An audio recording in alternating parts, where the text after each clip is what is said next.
Good morning, everybody. Good morning. Jameer with a 26-month resub. Holy crap.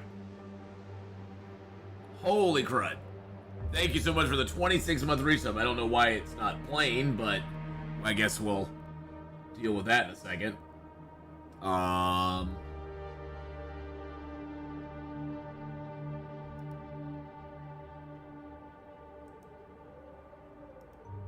on a sec.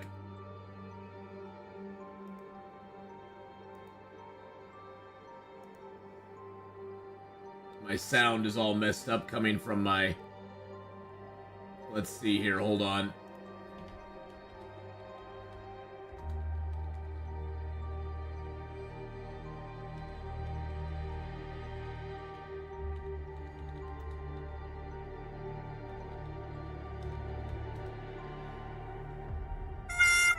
Okay, there we go. Now we got sound again.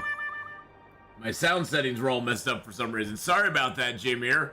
Thank you for the 26-month resub, though I don't know why that didn't play through, but thank you so much.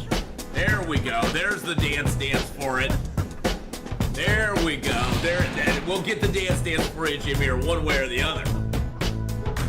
Lottie and Leone, how you doing? Good evening to South Africa.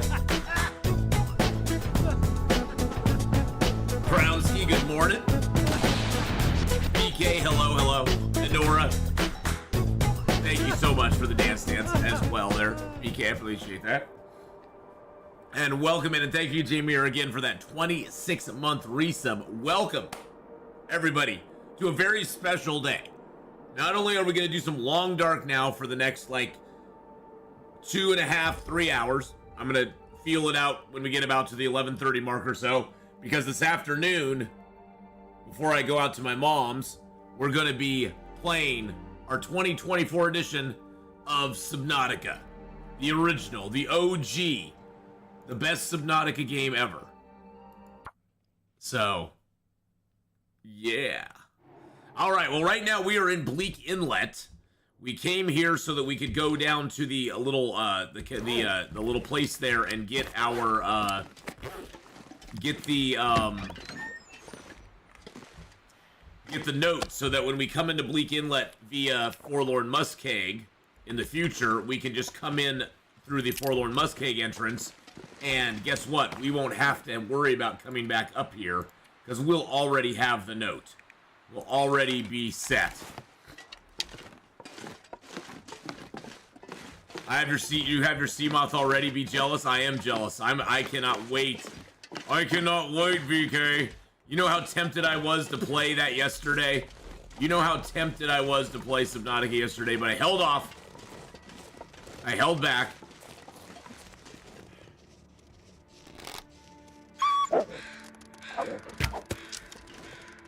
I held back, and I didn't do it.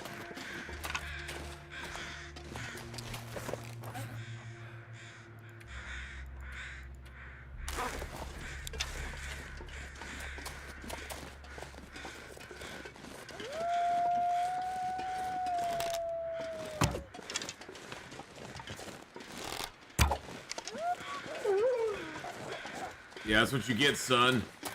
Tried to bring in the reinforcements. It didn't quite work for you, did it? Did it?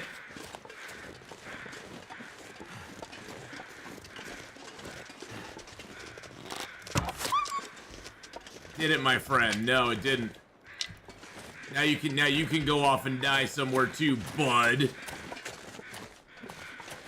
Oh, I hate those Timberwolves. I hate those little bastards.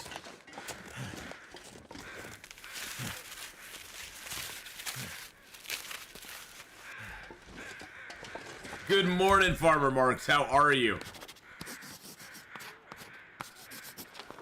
There we go. We'll map that up real quick. Now we'll go grab our arrows.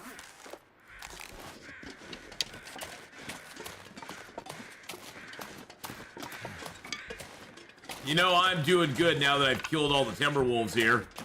Little buggers. That one doesn't have an arrow in him.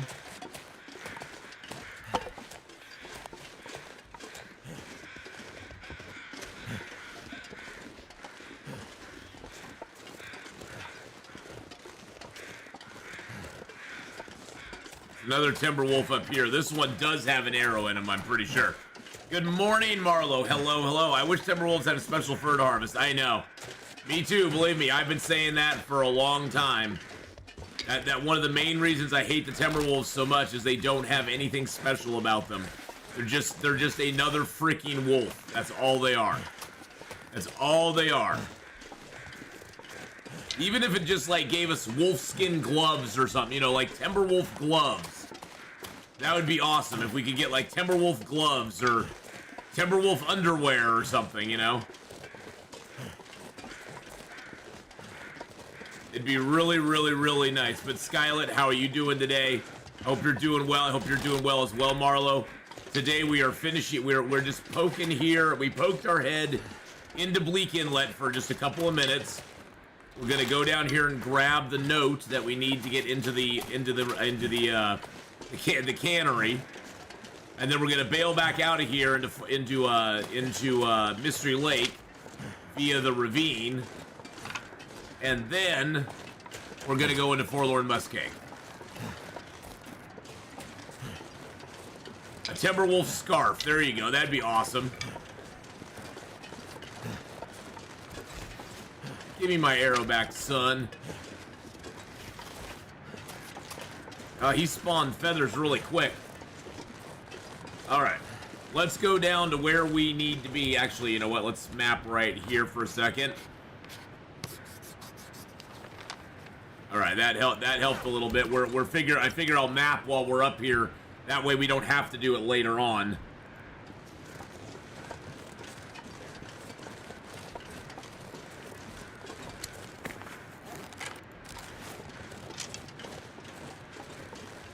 But I hope you all are ready for Subnautica this afternoon. It's going to be fun. I haven't played Subnautica in about a year, and I'm excited to get back into it and play it again. I got the 1 year Subnautica itch.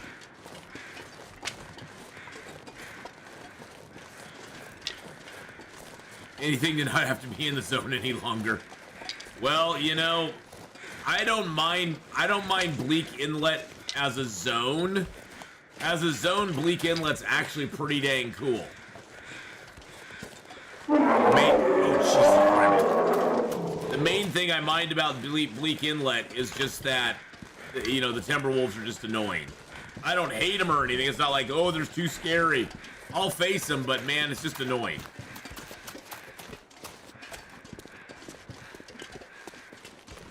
Yeah, exactly. Bleak Inlet's a great place. I like the zone layout. I think it's a neat setup how they have the zone. But with the Timberwolves, it just makes the zone a little bit, it just makes it annoying. I mean, my one nip from the Wolves, they took these clothings from 100% down into the 80s. That was one little tiny nip, just a nip. They didn't even hit me that hard. They just nipped at me. And all of a sudden my clothing's all in the 80s. It's like, really? Really? I would rather had them full-on attack me in that case. But welcome everybody from YouTube, from Twitch, even on Kick there. We're in Bleak Inlet at the moment. At the moment I'm in Bleak Inlet because I wanted to come over here and get the note.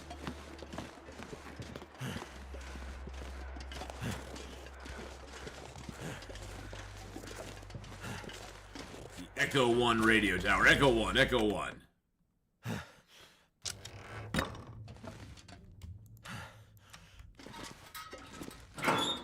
Search that up without it. Alright, that's not going to come in handy. Lies! It's not coming in handy.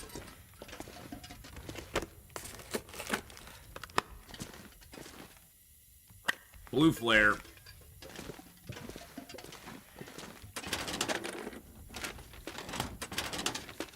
You know, Blackrock and... That's the funny thing is, like, Blackrock's the same thing like Bleak Inlet. I actually like the setup of Blackrock. I think the zone itself is really well made. The Timberwolves just make it a zone where I just don't care to really go to. There's nothing there that makes me go, ooh, that's such a great item. I wish I want to go there.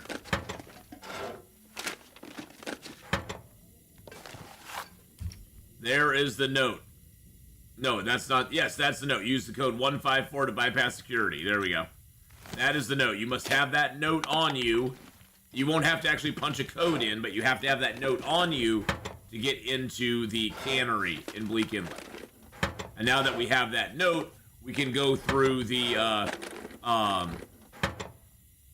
I apologize for sending you on the goose chase in the first Enshrouded stream. I realized I was way ahead on the game. No more input from me. Oh, dude, don't worry about it. No. Don't worry about it. I know exactly what you're talking about now. I actually just did the, I did the queen quest. So, I finally did get the mortar. So, you telling me where it was really helpful. Don't ever feel bad about that. That's fine. You were a little ahead, I will tell you that. Hey, Justin, I didn't say on my Enshrouded, I did not say no spoilers. So, you know, that's on me, bro. I mean, I didn't say no spoilers. If I'd said no spoilers, then I'd have a right to be like, dude, you gave me some really bad advice. But I was open to having everything out there on the table. So, no, you don't feel bad about it at all, man. I don't feel bad about it at all. I realize now what you were talking about, and yeah, it was a little. I could tell you were a few steps ahead of me, on Enshrouded for sure. You were a couple hop, skips, and a jump ahead of me there, but that's totally cool. That's nothing to feel bad about. So, boiler, the sun's gonna go down at the end of the. Damn it! Why does the sun have to go down at the end of the day, man? Come on, man. Come on, man.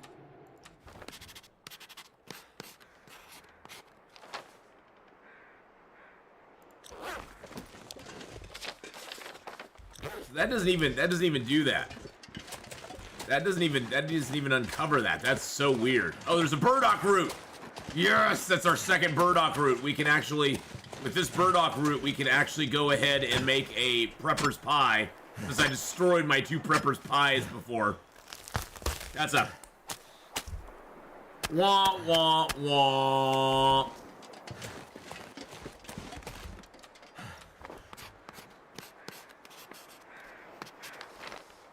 There we go. Now I got the radio tower.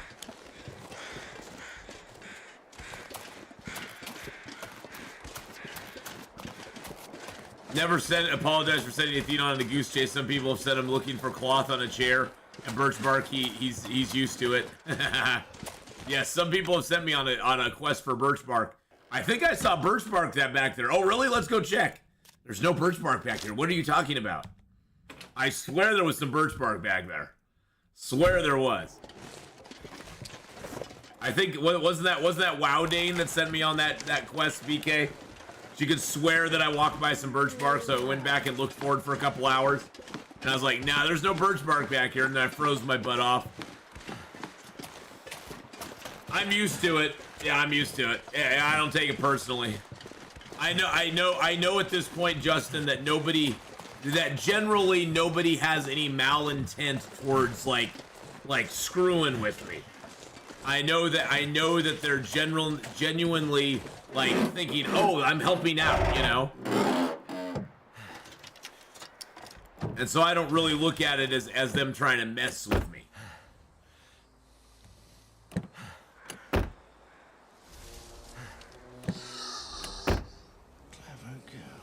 Clever girl. Jesus criminy.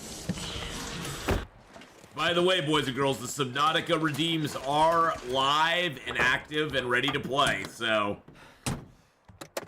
you got the Ghost, you got the Reaper, and you have the Warper. So you have 3 different redeems that are specifically set up for oh Jesus criminy. They're specifically set up for Subnautica. I forgot to open these. I don't know if there's any notes here or not. I don't think so, no.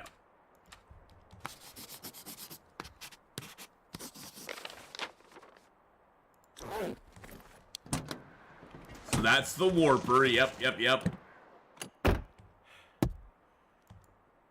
The Reaper and the Leviathan are, like, I think the scariest ones myself. All right, so we mapped that. We mapped the cards. We got this little area here. And then I'm going to map up. I'm going to map a little bit there if I can. It looks like we got a pretty good map here, though, of everything we need. Okay, good. Good. Well, it's going to be a while before we're in the game, Hallis, so the cooldown on those will be way long past. The cooldown on those is like 15 minutes, I think. So those will be cooled down long before we start doing Subnautica this afternoon. Which, man, I am so looking forward to Subnautica. I love Long Dark, but man, I do love me my Subnautica too.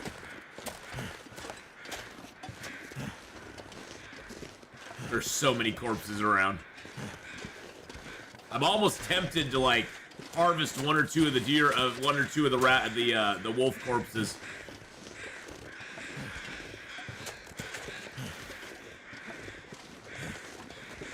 Look, footprints. Somebody's been here before. Exactly. There's someone who's been here. Wait a second.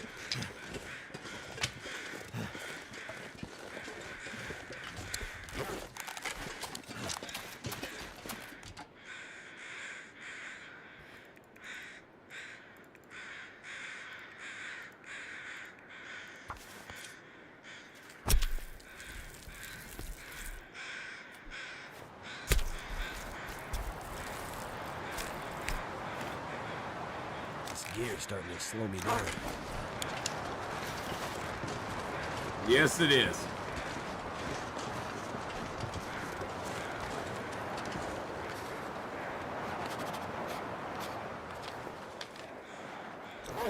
There we go. You're gonna get frozen? Yes, we are. We are a little frozen. We are a little on the frosty side.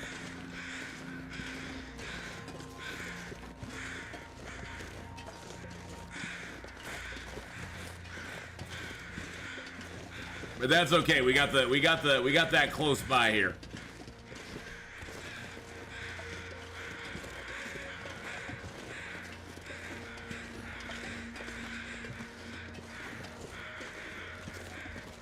And I'm actually going to go into the little hidey hole here and see if we got another deer or body.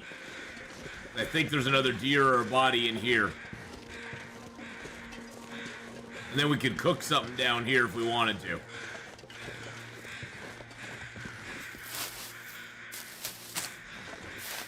Yep, there's another deer corpse down there. Nice. Do. All right. Come on. Let me stand up. There we go. I don't know if I can get a mag lens fire here, but we're going to give it a shot.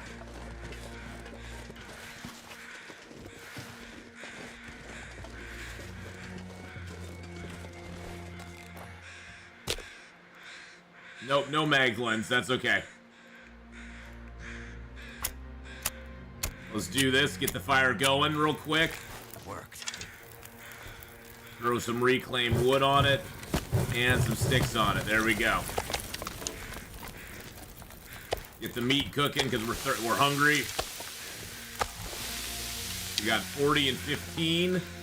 Wow, this deer actually has 3 kilos, almost 4 kilos of meat on. That is like the largest. I think that's the largest ravaged corpse I've gotten before. Really? This bag is getting too heavy to carry. Really? Really, Wind? Really?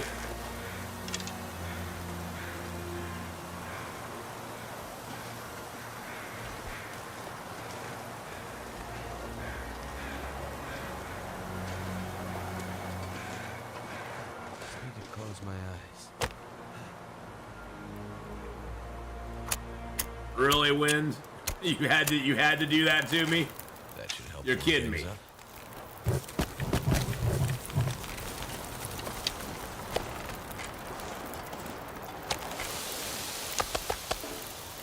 Haha, we fooled it. Fooled you. There we go. See, I don't like the warpers. The warpers bother me more than any of them. Because they yank you out of your stuff, and then you're disoriented, and it kind of freaks me out a little bit.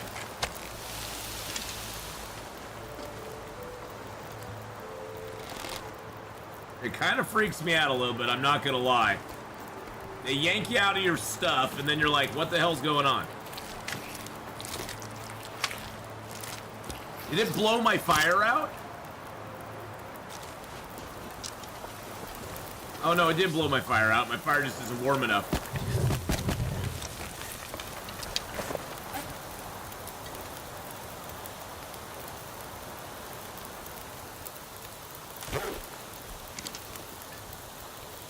It did blow my fire out. Son of a biscuit.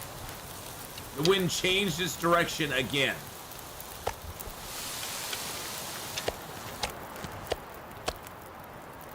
Wow.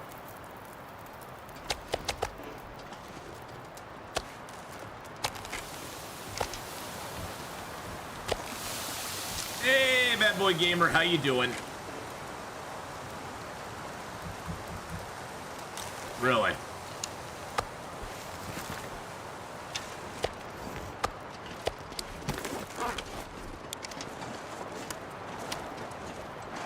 Fingers feel numb.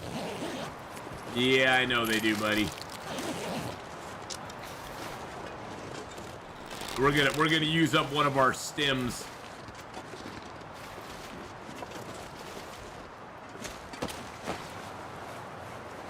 All right.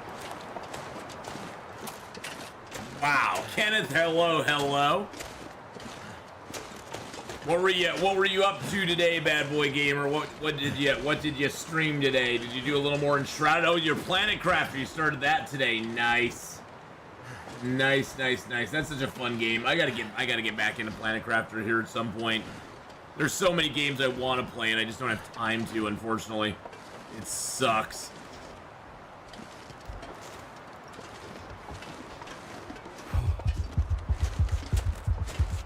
All right, let's get moving here.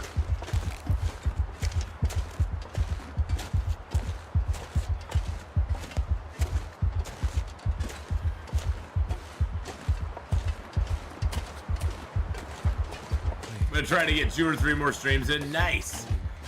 Today or just for the rest of the month?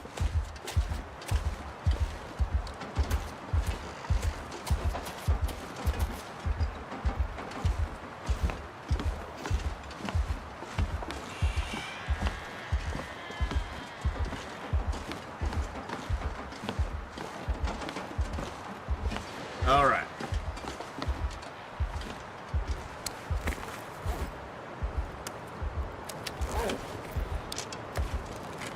Alrighty, there we go. We're safe up in our little tower. I'm just gonna leave this stuff here to dry.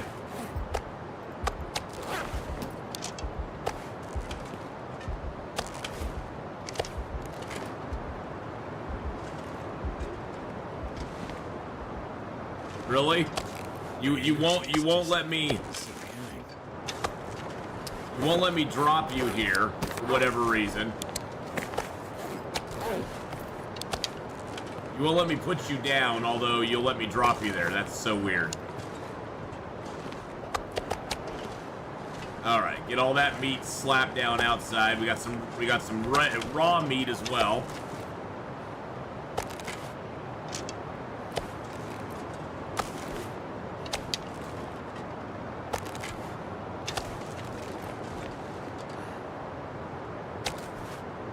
Ath loves raw meat. No, I don't. Shush. Shush, House. I don't love the raw meat. Shh. You are wrong, sir. I'm gonna drink that. That'll give us a little bit of extra health tonight. And oh, I could have made my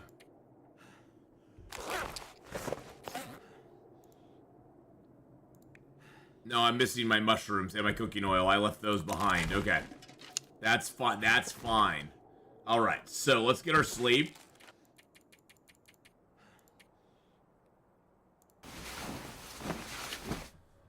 Woo! Third stream's going to be Pal World. I looked at Pal World. It wasn't my thing. Not that it's a bad game. It just wasn't my cup of tea.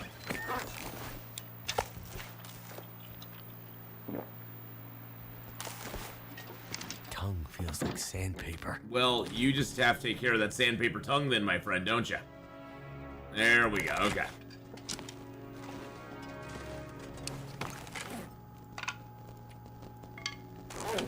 Drop all those here.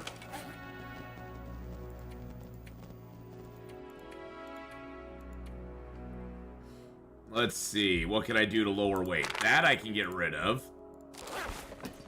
I can get to the cannery now. Yes, I can. Which was the whole goal of this. Plus, we got a nice little map of the upper area here, including where that prepper's hat cache is. No, unfortunately, this computer here doesn't give you a memory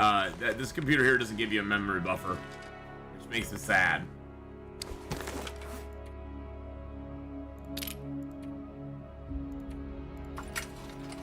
Harvest that. Sharpen that.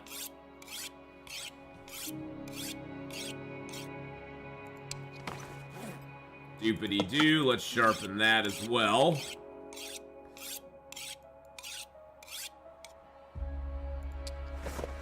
Let's see. I have enough of these that I can leave some here for the future, so let's go over here and just drop some of this charcoal. Drop some charcoal there. That gets us down below weight, which is great. Is there anything else I can craft up? I'm not going to craft the mushrooms up because I need those. I think we're good. About to drive down some back roads, so I'll come back afterward. Little Skylet. Be safe. We'll see you after a little bit, alright? You're here right yesterday. You're starting Subnautica today. Yes, Jay Abbott. In about 2 hours, two and a half hours, we'll be starting up our Subnautica 2024 off to planet 4546b. We'll be starting it up. It's been a year now since I played Subnautica last. Now, I won't be doing a hardcore run this year because that last year was a very sad thing when I had that glitch that just killed me and it just kind of demoralized me. So we're just going to be playing on normal difficulty. It's not that big of a deal. There's not really a lot of difference between normal and the hardcore, to be honest. Other than the, but if I do die, if I do die to a non-glitch, we will start over. But if I die to a glitch, then, we have the option of just continuing. All right. What bow do I have equipped? I don't have the right bow equipped. There we go. All right. All right, well, we're going to leave this place behind. Seems like a good day to head out. And we're off to Forlorn Muskeg.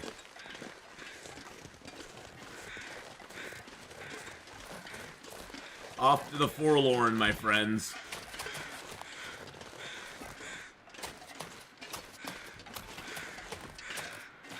Stupid wolves.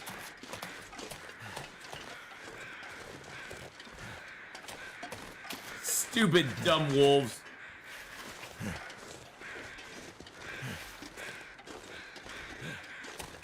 Might as well pick up their feathers. Might as well grab their feathers. Yes, Subnautica is a great game.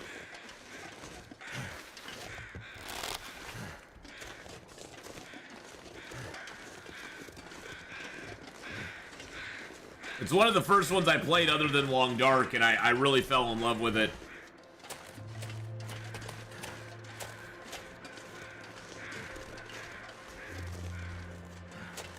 I love the underwater action and all that sort of stuff. Why weren't you aren't following it with Below Zero? No. No. I'm good. I mean, we could go for Below Zero afterwards and just watch me rage for a little bit. But maybe Below Zero's better now than it was. Who knows? I mean, I could try Below Zero. I'm not that excited about Below Zero, to be honest.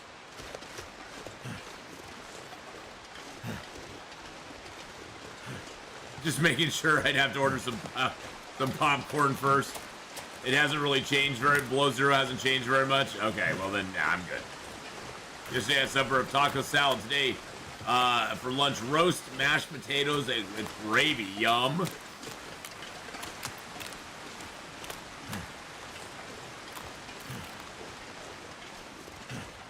I heard some more mushrooms. Nice, we'll grab these. Yeah, we aren't even close to overweight. I already played Frostpunk, actually. I enjoyed Frostpunk a lot. It was pretty fun. Frostpunk got a little repetitive to me. I just kind of got bored with it after a while. Because it's sort of the same. I mean, there's different scenarios and stuff, but it's sort of the same idea over and over. But it's a fun game. I mean, especially for the first like 2 or 3 or 4 scenarios that you play. Below Zero felt like a rush job. Well, it was. I mean, Below Zero was originally looking like it was going to be Below Zero looked like it was going to be a sort of a DLC for the regular Subnautica game, and then they got greedy and turned it into its own game, and then they changed the story half a dozen times, and then there was just a whole bunch of stuff that happened.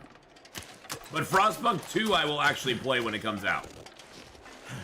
I'm actually curious to give Frostpunk 2 a try. It just the original game just kind of got a little repetitive to me, and so I hope they, you know, I hope they kind of change some of that. I think I have. Do I have Frostpunk 2 on my wish list? Hold on a second.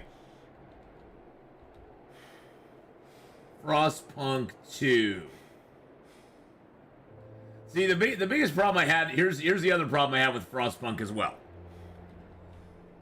Is that, you know, I don't mind games that come out with DLCs, but it seems kind of like it seems kind of like a pre-planned cash grab when you have your game release in April of 2018. In April of 2019, you have another DLC come out. Then in 2020, you have 2 DLCs come out. It just, I don't know, it feels kind of like, okay, well, I get it. I get you want to make money and stuff. At the same time, it's like, you could have waited a little bit longer it just seems a little cash grabby at that point to me. I don't know. That's probably just me. I'm probably just a little stickler on that. I don't like companies that put out fast DLCs. I really hate it when a company comes out and there's a DLC like within a month of the game releasing. Now there have been companies that put out DLCs that, you know, yeah, it's fair enough. I mean, Stellaris puts out DLCs a lot, but that's a Paradox game. Paradox games are well known for their DLCs. Same thing with like The Sims.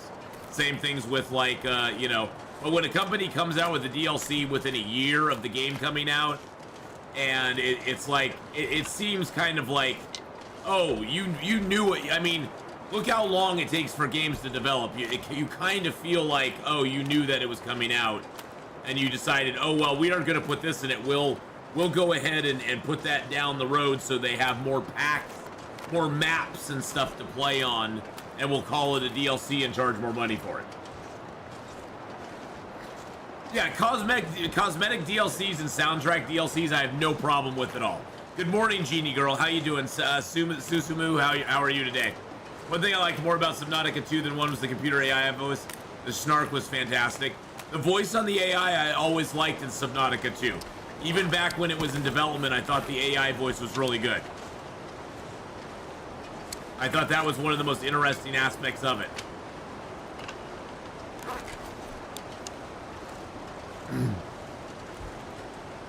Oh, I still enjoyed the base game of Frostpunk. It's not like you couldn't play it anyway. I just felt that with Frostpunk it was kind of limited as far as the stuff you could do in it, and then the DLCs came out and it's like, oh, okay. Well, and like DLCs like the DLC for Cyberpunk. That one still annoys me to this day. People are like, oh, you should buy the DLC, it makes the game way better. And it's like, well, you know what? They sold me a crappy, broken game in the beginning. They sold me a crappy, broken game. They should be giving me this DLC for free as an apology for how crappy their game was at launch. Because they can look back and see when you bought the game. They should give everybody who bought that game within the first month that DLC for free. As an apology for, we are sorry that we put out such a crappy product initially. Please take this as an apology from us to you. I'm not saying give it to everybody, but I'm saying anybody who bought it within a certain time period of Cyberpunk originally being released should get that DLC for free. But that's just me. And you know what? It may, you know, Jay Abbott. So when is Frostpunk 2 coming out? It's saying 2024, so it doesn't have an actual date yet. Maybe we'll give it a try here in February or March. Well, you know, I tried to go back and play Cyberpunk. You know when Cyberpunk the show came out on Netflix? I got kind of excited about Cyberpunk again because I've always loved Cyberpunk. I used to play Cyberpunk role-playing game back in the day, like we're talking back in the late 80s, early 90s. And I love the idea of Cyberpunk. I love the idea of the world, and I was like so excited for it when it came out. I even bought a freaking controller for it. I mean, my Xbox controller is the Cyberpunk controller. That's how excited I was for it. And I played the game for a while, and unfortunately, it got very repetitive. Other than the main storyline, there was like the main storyline, and there was like one or two other minor storylines that you could work on, and pretty much everything else was missions, and everybody wanted to sell you a damn car. 90% of the time when somebody contacted you, they wanted to sell you a car. And it was like, oh, okay, well, I see where this game's going. So, I just got bored of it very quickly.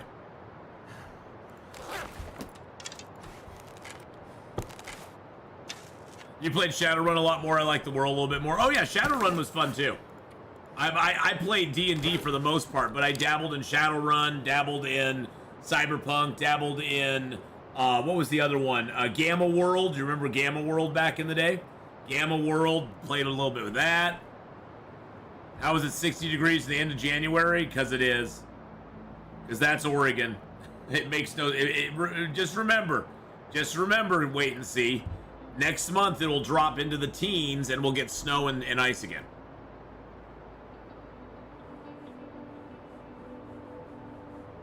The builder starter setting is the hardest endurance is able to do. Static project, but by the way, how you doing, buddy? Hope you're having a good one. I don't know Gamma World. Gamma World was a TSR product. It was basically Gamma World was like AD&D, but in a post-apocalyptic mutant nuclear radiated world. Where instead of monsters, you had these guys who were irradiated, and you basically made your way across an irradiated wasteland. It was another product put out by TSR. Came in a pink box, actually. Gamma World was okay. It wasn't as good as D&D. Let's put it that way. It's above zero in Canada. Mother Nature's doing some great drugs this year. Yes, it is. GURPS along with Car Wars. Yeah, see, I never played GURPS or Car Wars.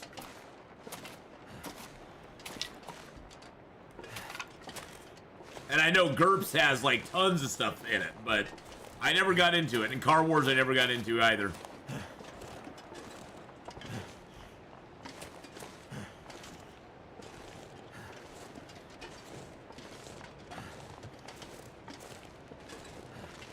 On the right difficulty and endurance mode, I can do the highest difficulty setting But Builder, I barely can do the easiest setting. Oh, and Frostpunk.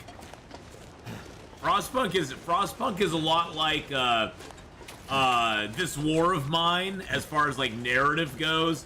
It's just really sad. There's a lot of bad things that happen. Hey Brian, how you doing over on the YouTube side, my friend? I think when Frostpunk made Builder, they were trying to punish. Well, they were trying to give people an open world feel. Because that's the Builder one, is the open world one, right? Genie Girl, isn't that the one that's like, it doesn't end? Like it just goes on and on and on and on?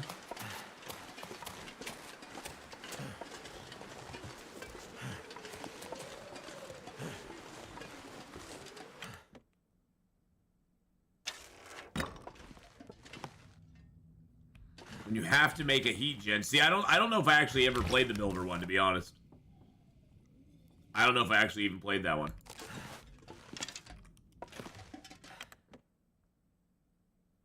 We're gonna go get ourselves kind of fixed up and ready to go to Forlorn.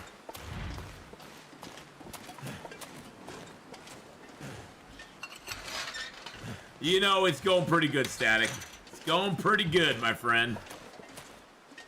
We're just rambling along today. Oh, actually, you know what? I need some food. Actually, I have food, don't I? Yes, I do. I have a candy bar. And I've got a packet of stale beef jerky. Yum, yum. All right, let's go. Cassadar goes roar. How you doing? But yeah, I will make myself a note to try some Frostpunk out down the road. Because Frostpunk 2 is coming out. I don't have any of the DLCs or anything. I didn't pay for any of those. I wasn't that into the game. Yeah, I see him. Oh, Right here. I have food here. Nice. I see him.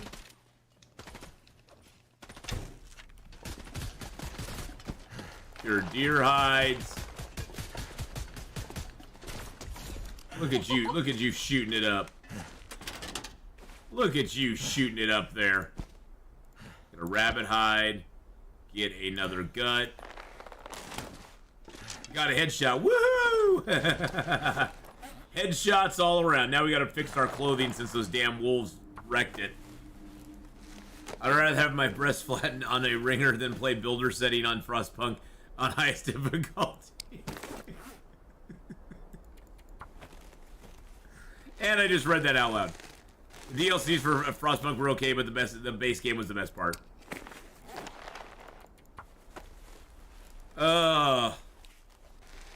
Mr. Pyro Ninja, how you doing? Welcome on in. We're just repairing our stuff up from the evil beating that the wolves gave us.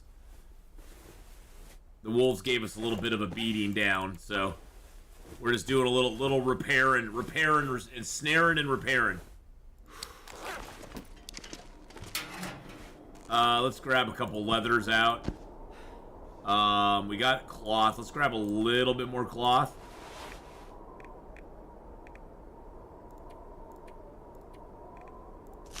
I've got those. I've got that. Okay, we're good to go there. Let's leave the metal here. We're gonna use up a leather to repair our hat and our back and our satchel, because those got damaged by the freaking wolf. Freaking Timberwolves. Freaking Timberwolves took like all my clothing down to like 80%. It's so annoying. You notice though that the coat took like hardly any damage at all. Sit, Ubu, sit. Good dog. I'm gonna leave a couple of those here, because I have fish hooks that I should probably be using instead. Sit, Ubu, sit. Good doggy. Good dog, Ubu. Oh, I do have that fur on me. I'm gonna drop that fur, because what's it good for?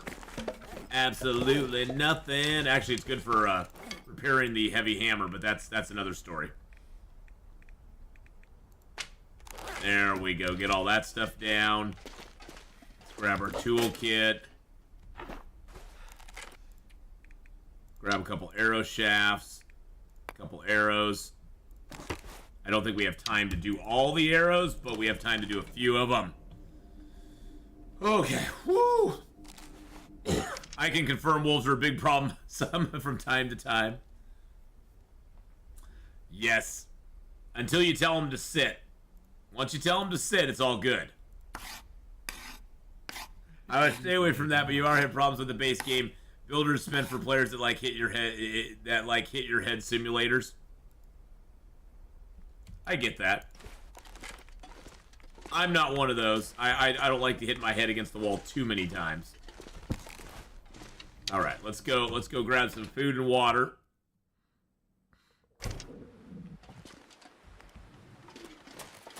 We'll sleep out here in the cabin for the night. We'll make up the rest of those arrows in the morning, and then we'll head off to Forlorn. Well, we'll head off to Mystery Lake, then we'll go to Forlorn Muskeg.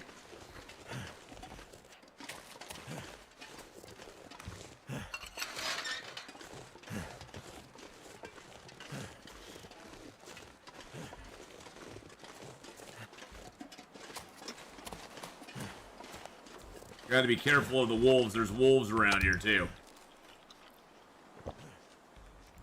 Like that one right there. Like those right there. Holy crap. The wolves were right there. They were literally right there. Oh, my God. Wowzer Bowser. Let's see. Where's that water? There's the water. Yum, yum. Woo! They were waiting for me. One YouTuber used to only do Frostpunk, and then he tried Builder's highest difficulty and the hardest map. You heard him break his keyboard from anger. Frostpunk ain't no joke, man. They made that game tough. They were waiting to give me hugs. I know. -45 there, Bob. We had a baby. It's a boy. How you doing, Bob? We had a baby. It's a boy. You got a gifted sub just the other day, so congratulations on that. First of all, it's good to see you, my friend. I hope you're having a great day. It's been a little while. How's life treating you up there in the wild, wild north?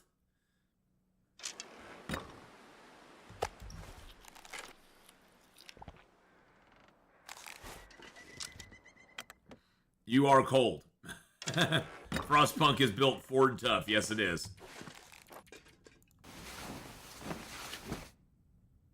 Watch some of your streams playing Mist Survival, see what we mean by returning to certain elements of the game.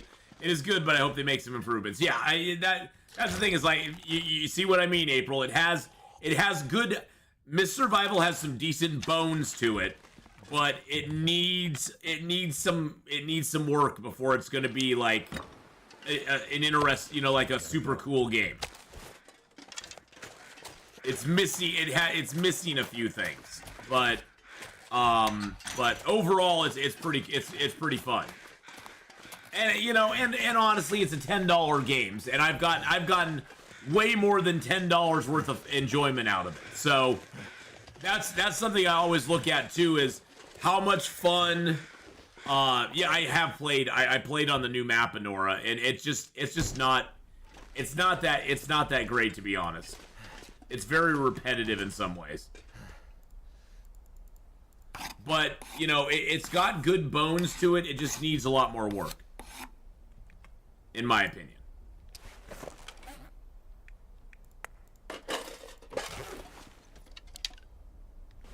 I don't know if I played it on stream or not. I think on a sick day I might have just dabbled in it for a minute, just to see what it was like, because I was thinking of streaming it, and I was like, nah, it really isn't that great yet. Been playing a lot of Wandering Village recently. They put out a new patch, put out a big patch with new content. Yeah, Wandering Village, Redcap's pretty fun. Oh, by the way, Redcap, I am going to be doing a Toxoid series here soon.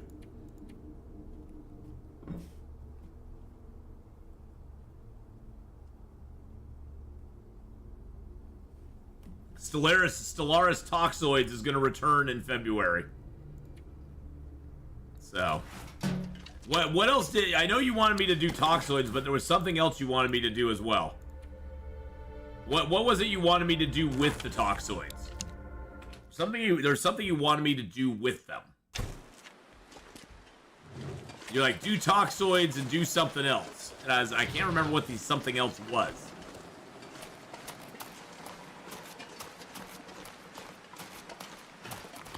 So I built the Toxoid race. I did do that already.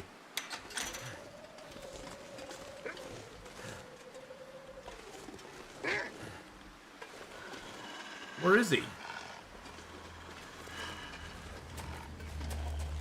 Oh, he's over there. I was like, where the frick is he? Never played a Fallout game, no. I'm not a big Bethesda fan.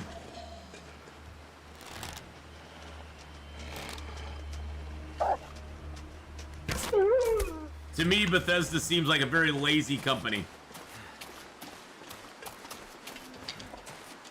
They seem like a very lazy company that lets modders do all the work for them and doesn't fix things that they know is wrong with the game. When Fallout 76 came out, all I heard, well, first of all, I never played a Fallout game when it first came out. Never played any of the Skyrim stuff. That was my kids. My kids mainly played those. And then when Fallout 76 comes out, I watched a couple of the streamers that I really liked that played that stuff. And the biggest complaint I heard is that Fallout 76 had bugs in the game that modders had fixed in the previous Fallout game, and the company still didn't fix them in Fallout 76. There were already mods out there to fix these very basic things with the game that Bethesda just decided not to fix. And then I got excited for Starfield. I played Starfield all the way through, and there were so many things about Starfield that just bothered me. I think Starfield in the end is going to go down as sort of a big dodo egg. I mean, so, yeah, Bethesda I don't hold a lot of love for Bethesda right now. But, you know, that being said, I heard a lot of people like, you know, Bethesda games and they like Fallout games, just not for me. Maybe someday I'll do it. I've heard Bethesda's engine is really old as well. Like, the engine they run their games on is really old, too. I mean, the thing I think that bothered me the most with Starfield is that the faces in Starfield were so ugly and not very emotive that it was just like, it was kind of jarring. Whenever they close up on somebody's face, you're kind of like, ugh! What the hell's going on? It's like, and then I played Detroit Become Human right after Starfield, and it was like, why did the faces in a game that came out in 2018 look better than a game that just came out in 2023?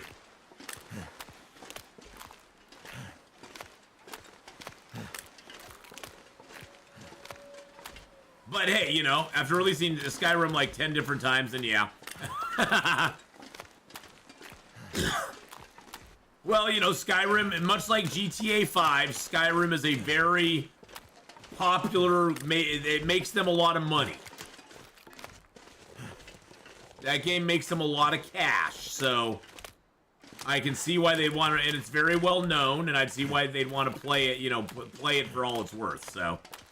I've been playing Fallout since the first one, played them all except 76. Haven't heard anything good about Starfield, not gonna try it. Yeah, I would, the biggest problem I have with Starfield is just the AI voices, because I have a feeling they used AI for about 80% of the voice acting in that game sounds like AI. It really does sound like it's a computer talking half the time. I'm very sad about things that are happening in the world. It just sounds very bad. You can definitely tell when it's a human actor who's doing the voice and not. Let me just put it that way. So. How you doing though, VR? You're doing good. Mom's still in rehab, but I think she's moving to a nursing home yet. Oh man. Well, thoughts and prayers with you, buddy. I know how hard that is. That's really sad, bud. But hopefully she'll get into a place that's really good for her. But it's good to see you, man. Good to see you, buddy.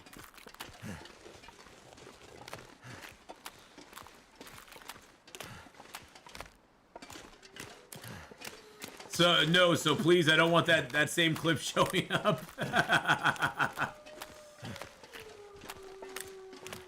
She's the one making the choices, so we don't have to be the bad people. Aw. Well, Drunken Monkey Man, I hope everything goes good with your mom. It's never easy when it's a parent, buddy. I know all too well about that with my dad. got super lucky. My dad was able to be home until the day he died. So, which is what he wanted. You know, we didn't have, my mom was able to get a wonderful in-house care person to come in and help her out, taking care of my dad. Very much more. My dad was able to be there. So, I was very, very thankful for that. I think it was great for my mom. It was great for my dad. I think it made his passing a little bit easier. So I'm very happy. I feel very fortunate that was the way it could go. So.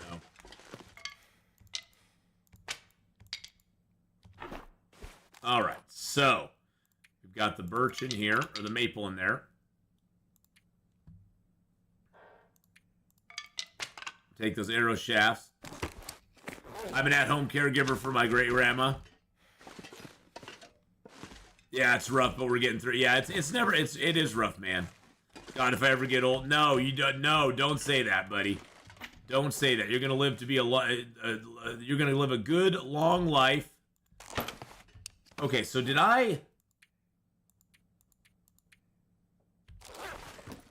where did I leave, like, my oil and stuff? Did I leave that back at the Carter Hydro Dam?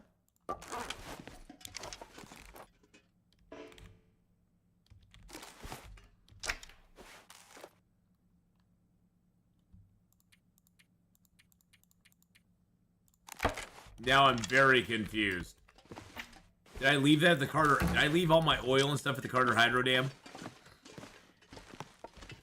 I think I did. I think I left that there. I need to go back and get that. Let's leave all the feathers here too.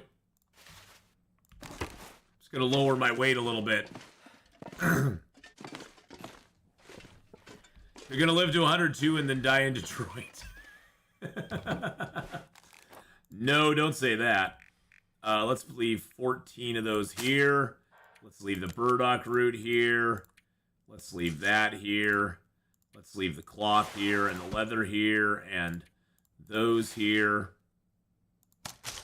That here. I'm still very confused by this whole thing. I don't know. Where did I leave my heavy hammer?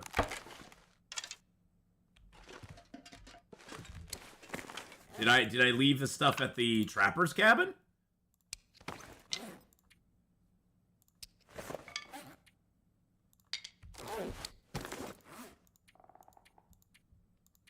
Now I'm just damn confused. I should have made notes. I should have made some notes, damn it. All right. The Japanese are really pissed off at the voiceover people for their animation they're doing, and they are going to AI big time. Really? I mean, I can tell when it's. I can generally tell when it's an AI voice. I believe you did because you went to the ravine afterwards. Yeah, I think I did. I just didn't pick my stuff back up again. That was silly on my part. That was silly on my part.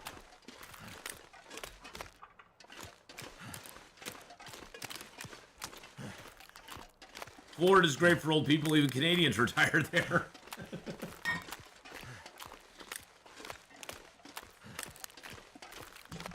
Kind of got hooked on Pal World now. Yeah, that's the game of the month. Pal World is the game of the month. It's the Among Us of right now. Just not for me. I took a look at that one Drunken Monkey and I was like, yeah, I'm good. It's one of those that looks like, you know, it's a play with friends type game, which is totally cool. They come out with a lot of those these days. But hey, it looked kind of fun. Hey Faith, how you doing? But yeah, Pal World is definitely the big. That is definitely the big one that everybody's into. But I'm not big into like the collection type games and stuff like that. So, am I gonna be live on February 1st? Yes, we are gonna be live on February 1st. I'm gonna be streaming Long Dark in the morning on February 1st, and then in the afternoon, that is gonna be our first session of our AD&D session with Valor the Desert Fox as our GM. And I'm going to be joined by Hawkeye, Pandasaurus Rex, Alicia S., and Gameslift. That's going to make up our party of adventurers. And here is the overlay for that game. That's going to be our overlay. We'll have the blue for when we're in non-combat, and the red overlay for when we enter combat. So we'll have those two overlays there. The screen in the middle will have the map, and the one in the bottom right there will have the dice rolls for when we do that. And yeah, we're going to be starting that on Thursday the 1st at 1 p.m. Pacific Standard Time, 3 Eastern. So I'm super excited for that. That's going to be so much fun. It's going to be awesome.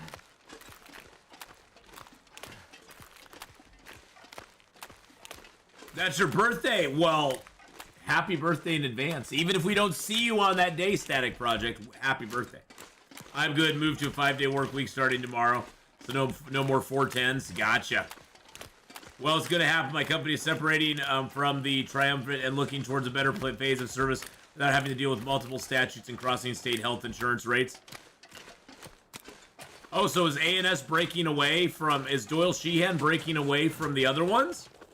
Is Doyle Sheehan breaking into just an Oregon company then? And they won't be dealing with Washington and Idaho any longer?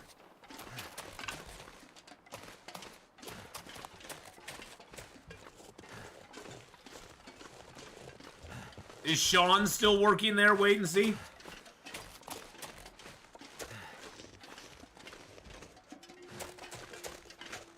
Oh, you'll definitely be tuning in for a few. Nice.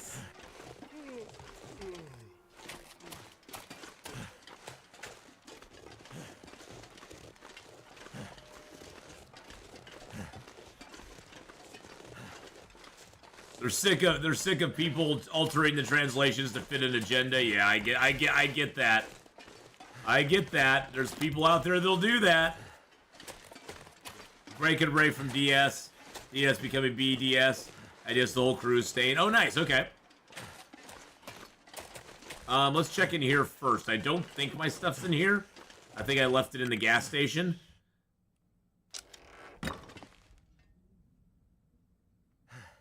Yeah, no, my stuff's not in here. Okay.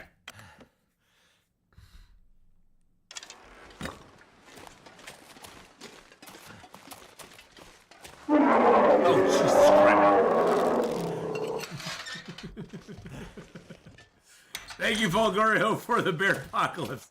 And the folks completely rearranged their stomping grounds unrecognizable. Oh my, they completely rearranged the store, I bet. I haven't been into the stores in a long time. Wait and see. I'm just kind of like, oh well. I'm trying to get my heavy hammer back. I can't remember where I think I might have left my heavy hammer. Oh, there's a jerry can here. I think I might have left my heavy hammer at the. Okay, so there's some of the oil. I think I left things at Trapper's cabin because none of my stuff is here. There's my oil. Or there's some of the oil, but I had another thing of oil. I think I left stuff at Trapper's cabin. I must have.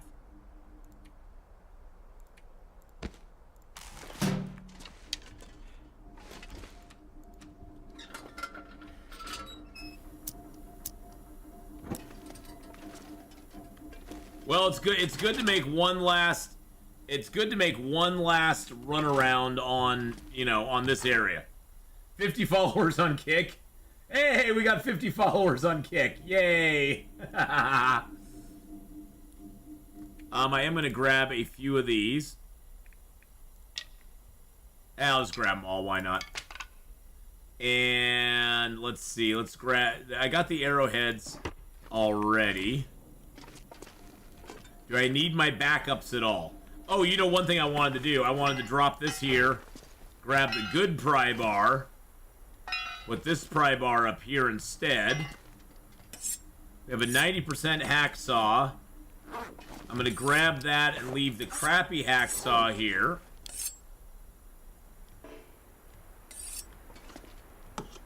We got our replacement knife and hatchet here. grab 1 liter of water. You know, I'm gonna take this river oats here because if we find another one, we can make extra with it now. Anything else I want from in here? I don't think so. I think we're good. Oh, actually, I can leave these here and leave those there. That makes a prepared rose hip, and I think we're good now. What day are we on? We are on day 230. So you got paid attention to 3 chats, poor you. I gotta pay attention to 3 chats, I know. I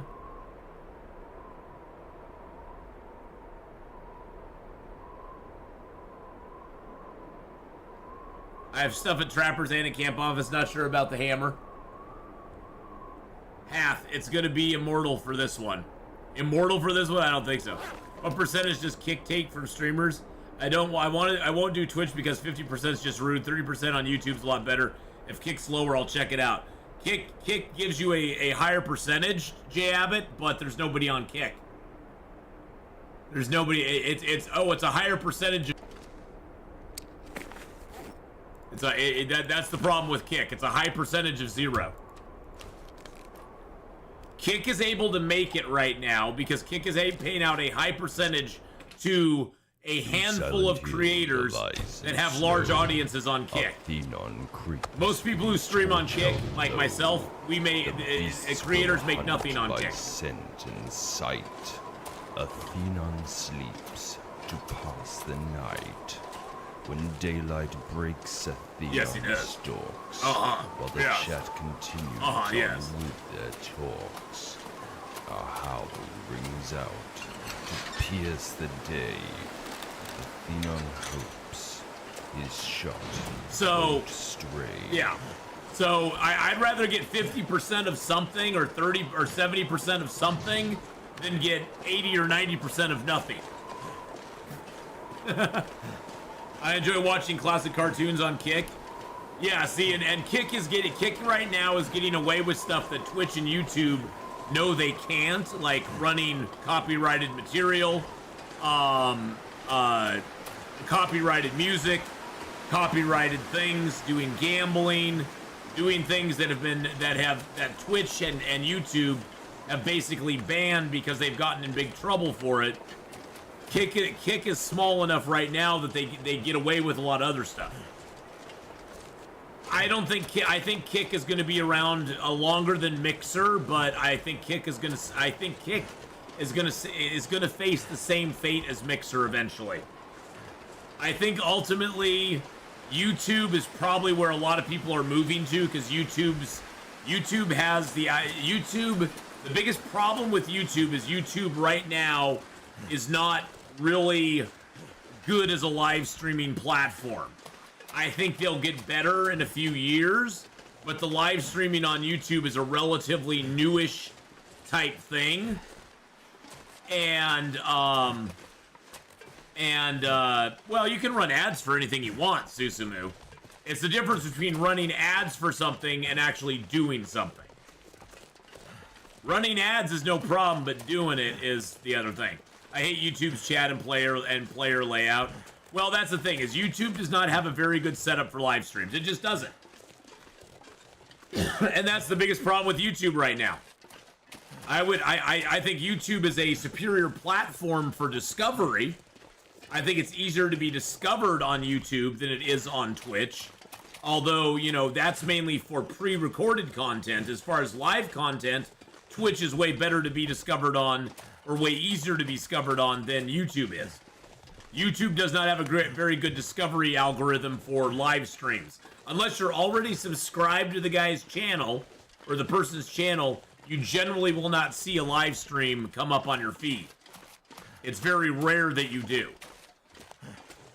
Unless you watch a ton of, I don't know, woodworking videos, and all of a sudden there's a guy streaming woodworking, and you've liked every woodworking video, you followed or you subbed to most woodworking channels, you might get an alert that somebody goes live with a woodworking video.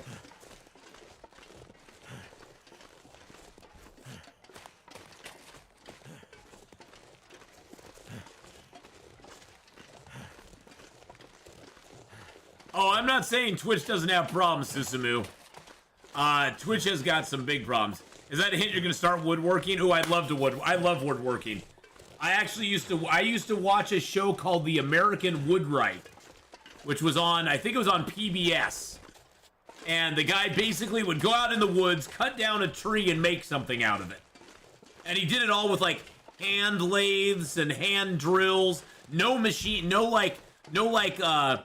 he made like he didn't do anything with like mechanical, like modern tools, no modern, drills or lathes or anything. Everything he did was all hand done. It was all hand lathing, hand drills, carving it out and that sort of stuff.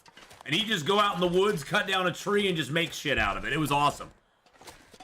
It was awesome. I loved it.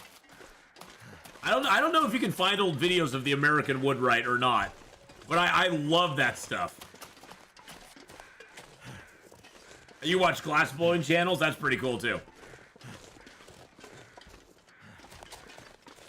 But yeah, I mean, Kick, it's an interesting idea, but other than a handful, like Mixer, other than a handful of large creators, they have not built a lot of. They've not built it up a lot. It's going to take a long time. I mean, Twitch took a long time to build to the point where it is now. I think, honestly, Twitch is a little... Ever since Amazon bought Twitch, it's kind of been on the decline.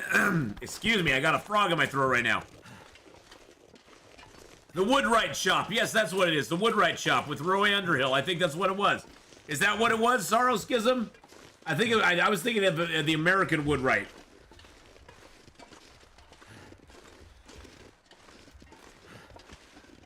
Was that what it was? The Woodwright Shop.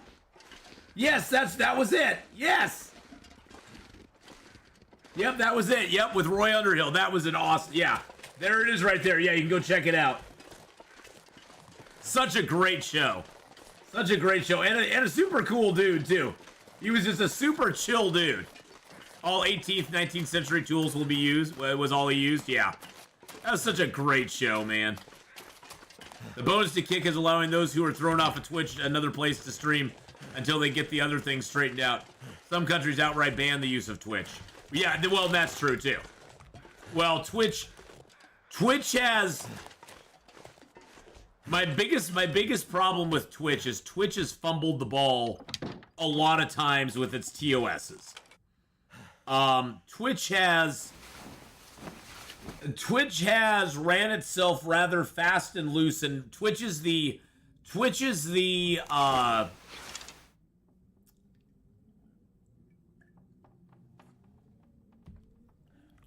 cause of a lot of its own problems. Especially letting a lot of the adult streamers have kind of the free reign, basically giving them an inch and then letting them take a mile has been one of the biggest problems Twitch has faced over the years. They're so desperate not to, seem like they're not open to the creativity of adult streamers that they let them do things they should really not be doing on the platform. And, it all started with you can't wear bikinis on Twitch. Well, what if I'm at the beach? Well, okay, if you're at the beach or, at a pool or something, you can wear a bikini. Oh, well, then I'll put a hot tub in my living room, or I'll put a kiddie pool in my living room, and then I can be in a bikini and stream still. It's like, okay, well, yes, letter of the law. Yes, you can do that. The spirit of the law, no, that's not what we intended.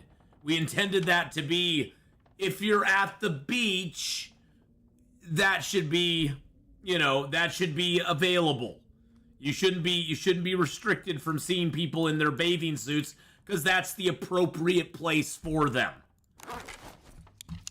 It's like, but those people take, Twitch is not Twitch is an advertising platform for their site where they sell the devices that go really fast and blow air in your face. That, you know, where they only sell those. That's what Twitch is for them. Twitch is a vehicle to get people to that site. And that's the bottom line. And they're lying to themselves. They're lying to you and themselves if they say it's not. Because that's what it is. Plain and simple. Let's not be stupid about it. I love how people just like play dumb, like, oh, that's not what they're doing. No, that's not what they're doing. No, that's exactly what they're doing. That's what they're intending. That's what they're doing. Which is fine. I mean, you know, but don't lie about it. Don't lie about it. That's the whole point of it. But they've let creators like that basically kind of blackmail the platform into letting them do what they want, which I think is kind of crappy. I think it brings down Twitch as a whole, because there's a lot of places you can go for that content. I don't think Twitch needs to be one of them. And I'm not some Bible thumper saying it's evil and that you can't do it or whatever. If you want to do it, fine. I have no problem with it. There's just time and manner, time and place, and reasonable expectation that, you know, a person won't just randomly log on to a site to watch video games and see somebody half naked on it. I mean, you know, that's just the thing. Hey, Lay Don't Lie, how you doing? Hello, hello. And so, you know, that's the thing. Is like, I just have an issue with Twitch just giving in to that sort of thing. And I think that's been Twitch's biggest downfall. I mean, YouTube back in the day had some really spicy stuff on it. If you don't like my platform, don't advertise me. You can't blackmail me with money. Go F yourself. Did I make myself clear enough? Hi, Bob. Hi, Bob. I love how he threw the hi, Bob at the end of that. So you're saying I shouldn't do a naked stream? Okay, I'm sure Twitch would change their mind after seeing me. Hey, you know, I would do the exact opposite. I would do a clothing stream. If I don't get a donation every 10 minutes, something's coming off. And that donation has to be at least $20 or more, or something else is coming off. Now, as long as the donations keep coming, it stays on, and we're all happy. Well, the honest-to-God truth of it, Fire, is that Twitch is losing money. Twitch is losing money on it. That's the bottom line. Twitch is not profitable for them at all. Twitch is a loss leader for them. And the only way they can make money on Twitch is by pumping out ads onto it. Now, I think they could more...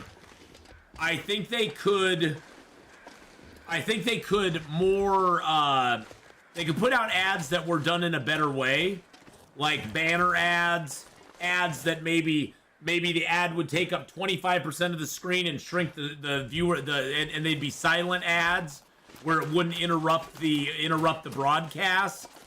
I think they could do some different advertising strategies.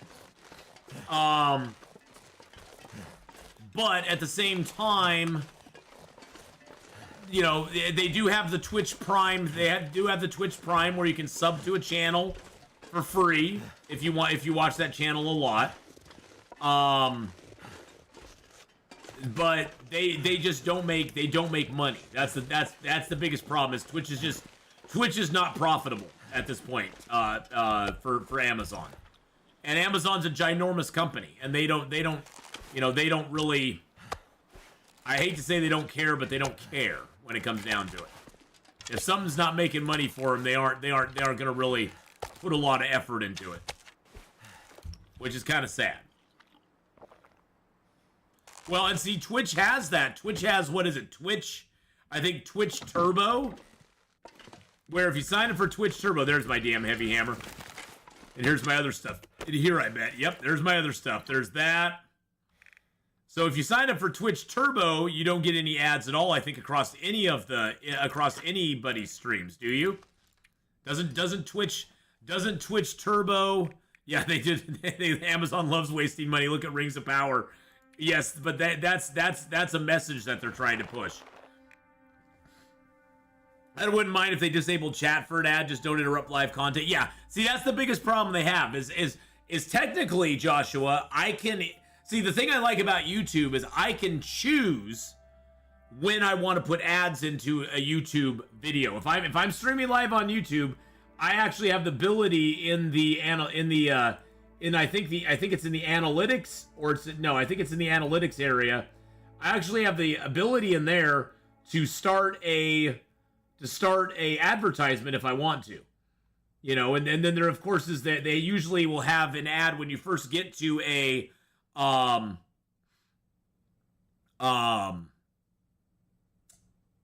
there's like a pre-roll ad when you first go to a channel on YouTube.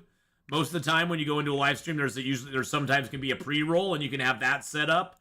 YouTube just gives you better options, and YouTube honestly pays a little bit better as far as the split between streamers and the platform. So Twitch is just more money that is more to Amazon than just money. It is also a VAS as a service. Well, yeah, Twitch has another component to it than just money. But I'm saying as far as the revenue that comes from Twitch, Mr. Sunzu, they don't look at it as a revenue stream generator. They don't look at Twitch as we're going to make money with this platform. That's just not, they just know ahead of time it's not going to make them any money. That's why they just honestly, I hate to say it, but they honestly just don't care. Bottom line. They're just like, we don't care. That's why they back down on a lot of their stuff.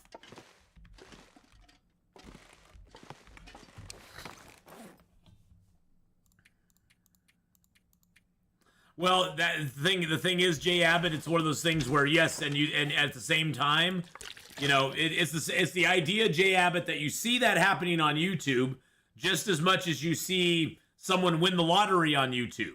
But that doesn't mean everybody's winning the lottery. That's happening to a very small, the people dropping thousands of dollars in a hype train on bits or subs is a small minority of Twitch streams that ever happens on. Probably less than 1%. If that was happening on even 10% of the streams on YouTube, you probably wouldn't see it as much on YouTube, and it wouldn't be as big of a deal, but that's a very small percentage of stuff that actually happens on Twitch. Most streamers on Twitch have a lot of other stuff going on than just Twitch. They'll have YouTube, they'll have a lot of other platforms, because most streamers can't make it just on Twitch alone. There are some, and they have thousands and thousands of subs.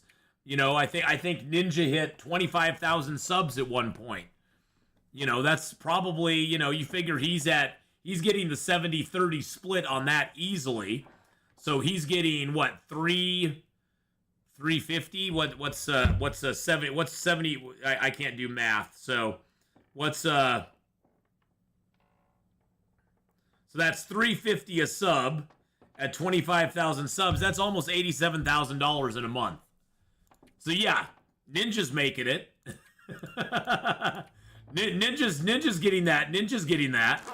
But that's not most streamers. That's not most streamers. I mean, that's just not how it goes for most of us. And Twitch makes all of its money off that as well. So, all right. So we do have some extra arrowheads here. I'm gonna actually grab these shafts, arrowheads, the maple, and some of that. Actually, I'll leave the birch here. Do I want to leave these do I want to leave these, though, at the... Oh, that's the question. Do I want to leave these here? Yeah, I'm actually going to leave most of this here. Because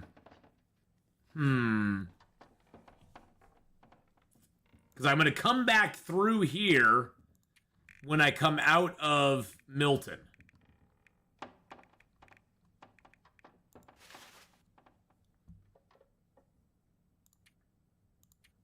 Yeah, I'm going to leave the maple here, too. Yeah, I'm going to come back out of here when I leave Milton. I'm going to take those with me. That I need with me for sure. I've got my mushrooms back at the camp office. Okay, we're good to go. All right. Nice. What time of day is it? Oh, it's actually morning. Nice. Let's get going. Yay. Woo, let's go. Well, yeah, guys like Ninja are more than making it. But see, the thing is, Ninja doesn't even need the money.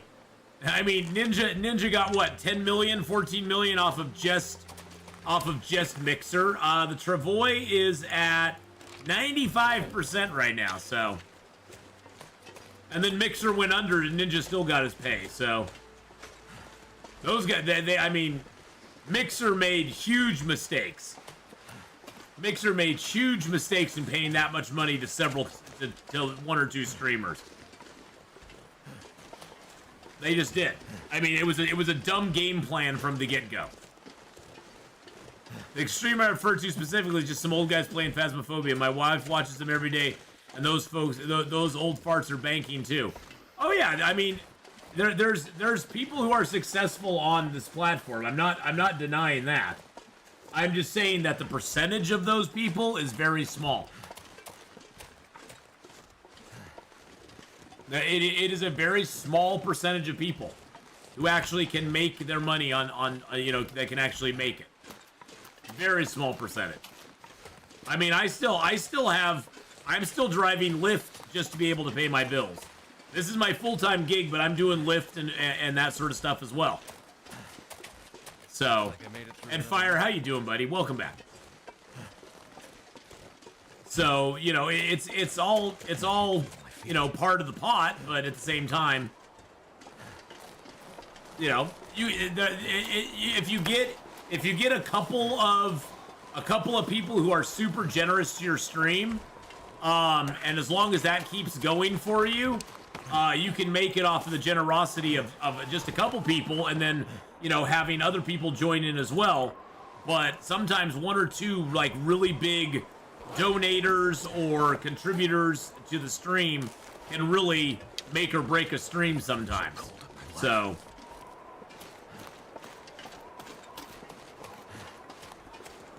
I don't see any wolves, thank goodness. Hey, Mike, how you doing? Mike Kiko. I got it. Hey, there's a stick. Let's pick that up. There we go.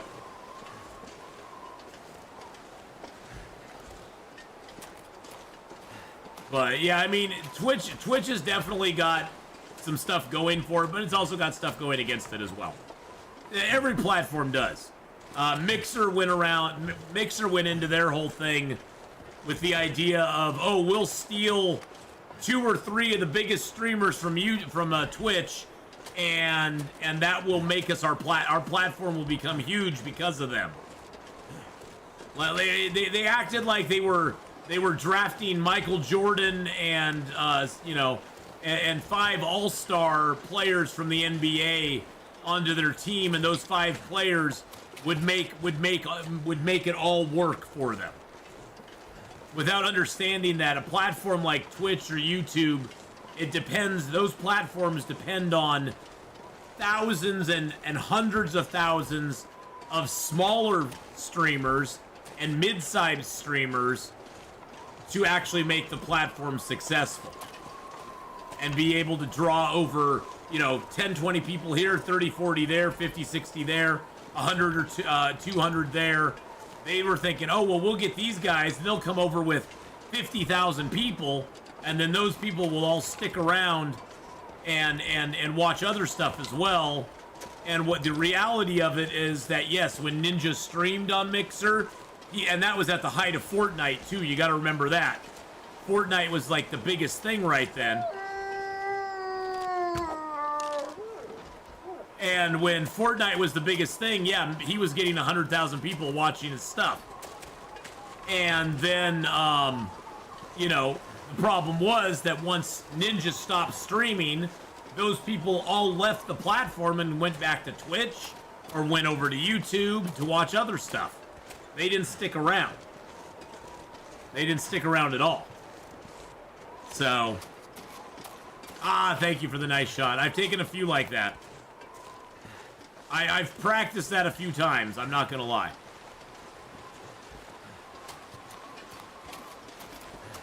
So, you know, I've always said Mixer, the best thing they could have ever done is they could have taken that, you know, say it was $10 million. They could have taken that $10 million and say they had $10 million bucks, okay? $10 million. They could have gone to 500 mid-sized streamers or 1,000 mid-sized streamers. They could have gone to 500 mid-sized streamers and said, we're going to pay you 20 grand to come over and stream on our platform exclusively. Or they could have gone to 1,000 mid-sized streamers and said, hey, we'll pay you 10 grand to come over and stream on our platform exclusively. And they would have had probably a lot of people willing to do that for a year. Be like, okay, I'll come over and stream on your platform exclusively for 10 grand. As long as I can still upload to YouTube, put stuff out on TikTok and that sort of stuff. Yeah, I'll come do that exclusively for a year. Why not? They could have got so many more people, you know, to stream on their platform that way, but they decided to get 2 or 3 large guys and pay them a lot of money. You know, which is fine, but I think it limited what they had available and going for them in a lot of ways. Take those as well. Let's see, I'm going to take that other leather. Let's take a little bit of cloth. There we go. Let's just take all those. Let's leave a cattail here. We'll have cattails to go. That's fine. Okay, I think we're good. But, you know, that's what I would have said. I would have thought that would have been a better business model, Jay Abbott, than doing what they did. But, you know, that's what they decided to go with. And you know, we saw where it took them. We saw how it happened. Oh, I need the burdock as well. Yes, that's true. And I'm going to take my acorns as well. I'm going to smash those down. Let's do that now. And Mixer, well, I think the other thing Mixer had going against it is Mixer was a, well, yeah, Twitch has been run by idiots historically anyway. But I think the other thing that Mixer had going against it was that Mixer was not its own entity. Mixer was owned by, it wasn't Microsoft? And for them, it's all about, we answer to the shareholders and we aren't making money, so it's gone. You know, once the shareholders saw that they were making no money on it, it got canceled. I mean, they just basically went, yeah, it's done. They basically, they went into Mixer with it having a pre-planned shelf life of, it has to make it by this time, and if it does not, we're just going to can it. Which is fine, you know, to have goals and stuff, but they were looking for a short-term, I think they were looking for a short-term success instead of like a long burn where they could actually like have it be successful over a period of time. What time of day is it? It's early day. Let's sleep.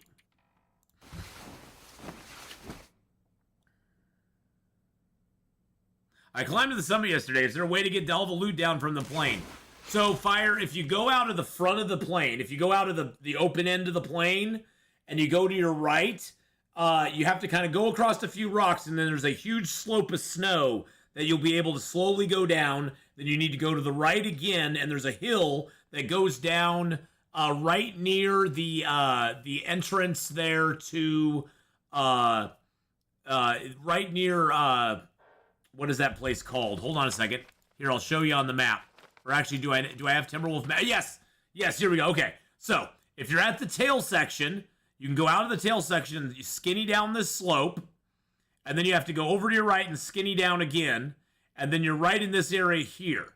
And so you have the engine over here, and then you have the Mountaineer's hut right down here. So you just kind of got to go down. There's a little slope you can skinny down right over here. And that will put you right into this spot here. So from there, you can either go up to this cave here, which leads you over to this cave and down to the engine area here, or you can go to, or you can just keep walking down here to the lake, and you kind of make your way down. There is a cave here, but there's also a bear that hunts up over here that hunts over in this area, so that gets a little dangerous. There's no insta-death barriers in Timberwolf Mountain, no. There's no insta-death at all. So, you woke up with a booming stress headache. Oh my goodness, Cindy, I'm so sorry. That sucks. I hope you can knock it down quick. Yeah, there's not insta-death unless you fall. Yeah, falling will always cause insta-death, but there's no actual, like, insta-death where you just, you know, you drop 6 inches and it goes, you're dead. Congratulations, you're dead. You killed that bear with the power of the revolver. Oh, is it fog storm out right now? Okay, I can handle a fog storm. I figured we eat the fish since we're leaving. This will just give us a boost of vitamin C before we go.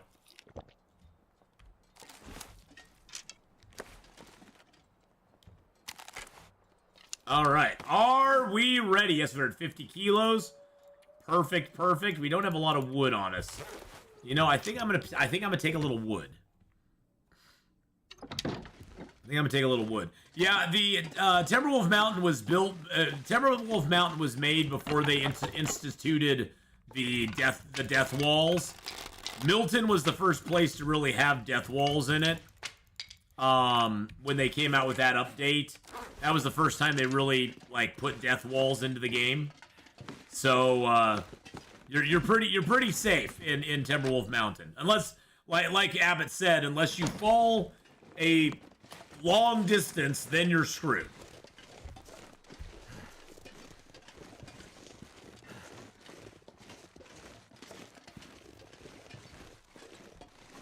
Hey, at least it's warm out. It's what, only -1? Well, that's a deer over there. So we got our Mystery Lake map done. Very nice. Very happy about that. We're off to Forlorn Muskeg on day 231. Day 231, my friends. And the good news is that when we get done in Forlorn, we are actually going to tackle Bleak Inlet. But we can go in on the back route to Bleak Inlet because we've already been on the front end through the ravine, and we've already dropped the rope. We have our note and all that sort of stuff, so we can get right down there and get into the cannery, and we can explore up in there. So I found 2 expedition parka, wolf skins, too many tools, and much more. Oh yeah. You can take, you know, Fire, you can take several trips from the summit down. You can take a lot of trips from the summit going back down to the Mountaineer's Hut with all the loot you have. Yeah, there's just so much stuff. If you're not on Interloper, there's so much stuff up there. I'm out of smokes, gotta go grab some more before Subnautica time. Don't want to miss any of that. Well, you don't have to hurry back. We still got about an hour before I'm going to switch over and play Subnautica. We're going to do it a little on the early side today. We're going to knock off Long Dark in about an hour and take like a 4 or 5 minute break and then get into Subnautica.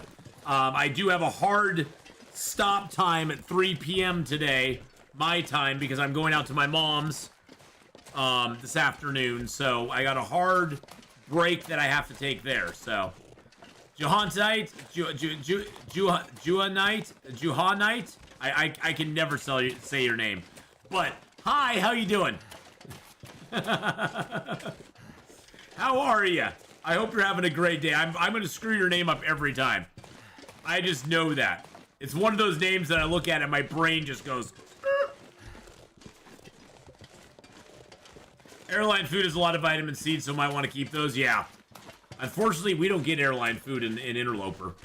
We don't get to see the airline food. That makes me sad. I wish we did get more airline food. That'd be cool.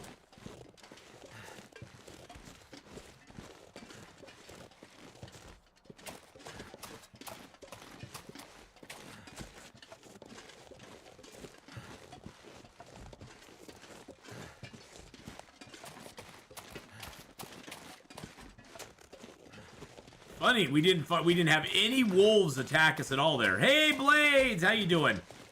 I'm doing pretty good, man. I'm doing pretty darn good. We're on day 231 on Interloper. We're heading to Forlorn Muskeg. We got our map of Mystery Lake nicely done. We got the ravine all mapped up. Coastal highway all mapped up. Crumbling highway all mapped up. Desolation Point all mapped up. Bleak Inlet we started on. Ash Canyon we'll have to get back to. Timberwolf Mountain all mapped up. Pleasant Valley all mapped up. We got Winding River. We got Forlorn to do and that sort of stuff. But we got a lot of the other ones mapped up already, so. Well, I'm trying Blades to have a long run where we actually see how vitamin C affects us down the road, like on day 400, 500, and see if we're able to, like, actually. That's probably too. Yeah, it's too foggy. I figured, and so it's sort of a. We're trying to test out vitamin C and the downsides of it on the long run, and so far. We haven't had a really hard time with it. I did actually get, scurvy. I actually did get scurvy at one point just to test it out, and it's not fun. You don't want it. It's a Finnish name. It's pretty hard to pronounce, yeah.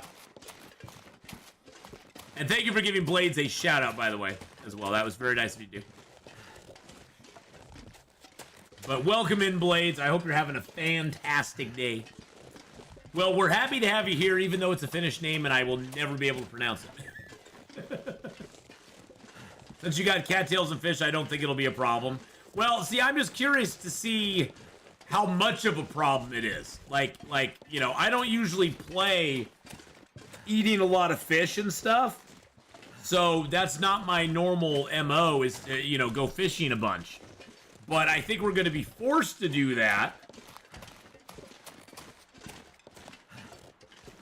We'll see, though.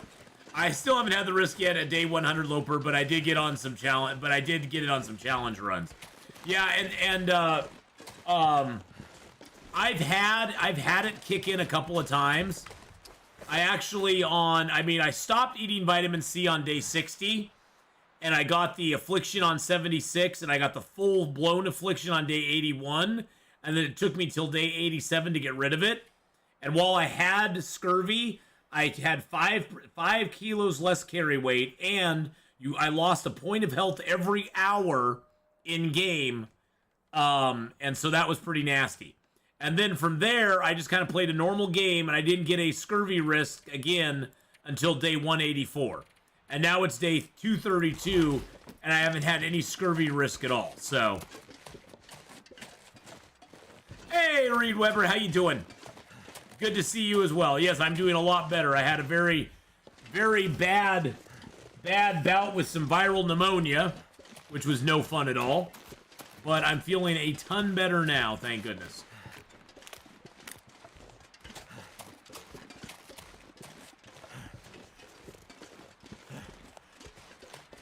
Always love traveling in fog. Not.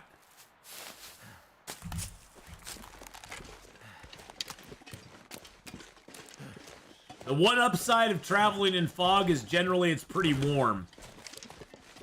Fog tends to be warmer than like clear weather. I'm still eating mainly meat, but I do have the occasional birch bark, cattails, fish. Oh, here we go. The fog's cleared up. Thank goodness. Yeah, it was some nasty business. I'm now through. I'm through. Let's see. I'm 2 days. 2 days out. Yeah, I'm 2 days out from finishing off my antivirals, so the antivirals actually knocked it down pretty good. So that helped a lot. I was very very pleased with how my body reacted to those. So it's very nice.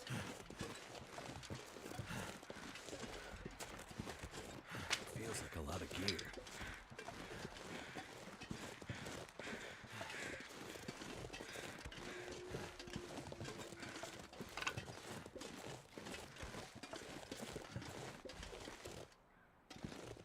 Oh, he smelled me.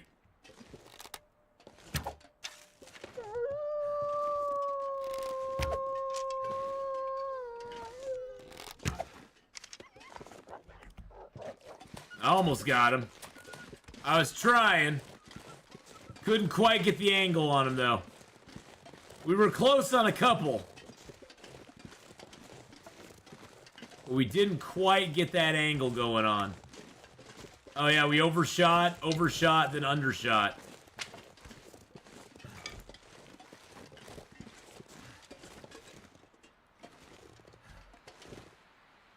Hello, Mr. Wolfie. How are you doing today? Would you like to play a game?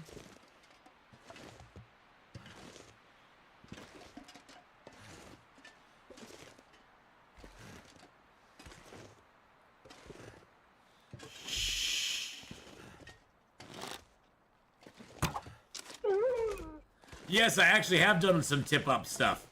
I have used the tip-ups blades. The tip-ups actually are really nice. Saw a husband and wife catching burbot on YouTube. Man, what an ugly fish! Fish like catfish. Yeah, the tip-ups are great, especially if you're in a fishing hut fishing blades. I usually will live fish in the hut, and then I'll have a hole right outside the hut that'll just have a passive fishing tip-up in it. And then when I go to sleep in the fishing hut, I can just put the fishing tip-up there and let it passively fish for me, which works out great. Now, I don't have a fish tip-up on me right now, which is fine. But 4 tip-ups by a fishing hut got like 30 plus fish in 24 hours. Yeah, they say there's diminishing returns, but I haven't noticed really any diminishing returns. Okay, that was weak ice. I was not expecting.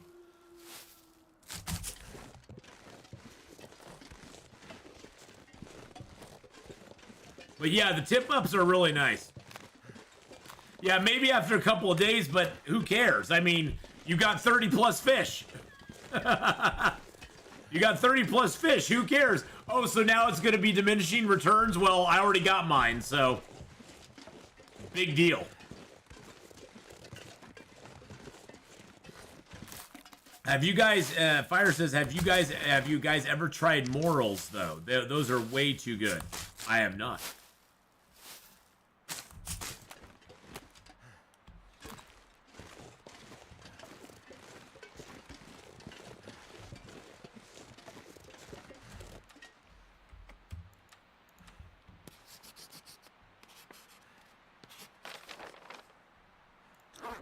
Oh, we do have one of the... Oh, we have both Polaroids available. Oh, really? Interesting. We have both Polaroids available. We should just go and get those done. I didn't know we had both Polaroids available to us. We got the one on the Moose area, and we got the one over here by the Vista. This is where we're at right now, and there's one right up here, and then there's one over here on the Moose Moose Overlook.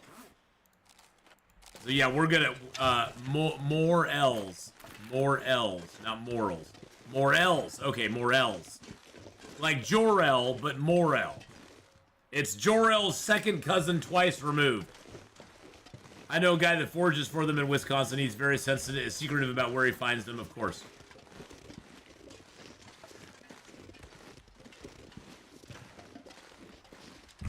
Morels. Is that in lieu of less L's?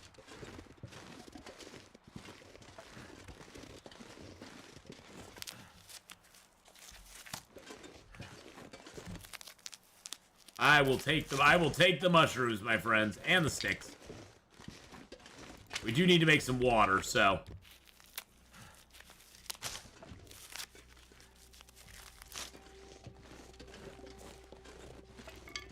This cave right here is a great, like, this cave is a great cave to kind of hole up in. To, like, make a, this is a great one for the northern, for this side of this area to have a base. It's a great base cave over on this side. There's a nice cave on this side. There's a nice cave over on the Bleak Inlet side as well. Or on the side that has the homestead.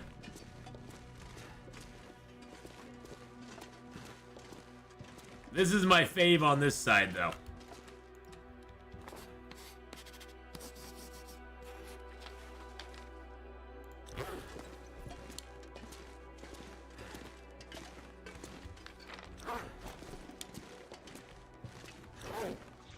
-1, -1, or +1, 29, 1. Okay, there we go.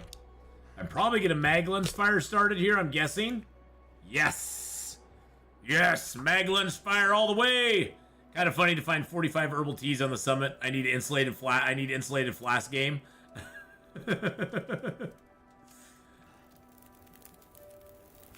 insulated flasks are sure nice. Alright, let's throw some of our sticks in there.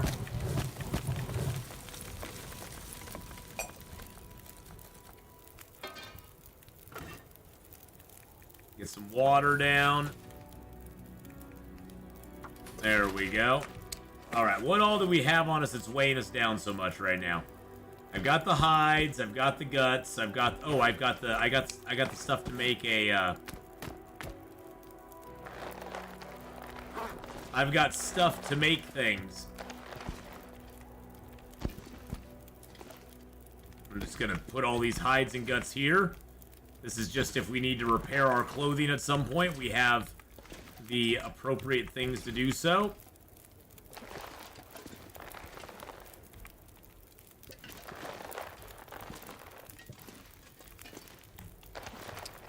The only thing I wish is I wish there was a storage container in this place, but there's not.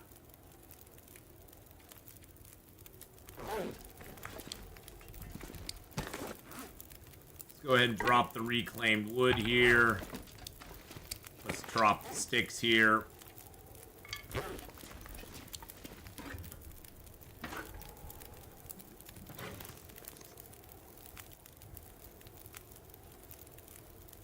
Wait, what am I, oh no, there's Prepper's Pie. It's like, what am I missing for Prepper's Pie? I got everything. Jeez Louise. I know, having the different colored flasks is awesome.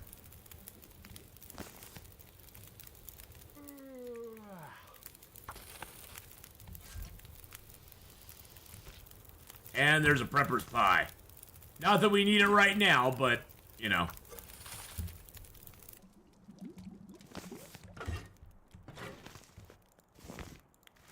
Alright. Now we got some water we can leave here, too.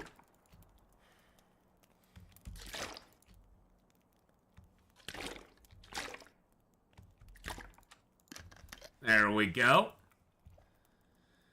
Can't wait to stand them all in a row. Oh, yeah, and they look so nice. You know, you put down... You get some flasks right next to each other.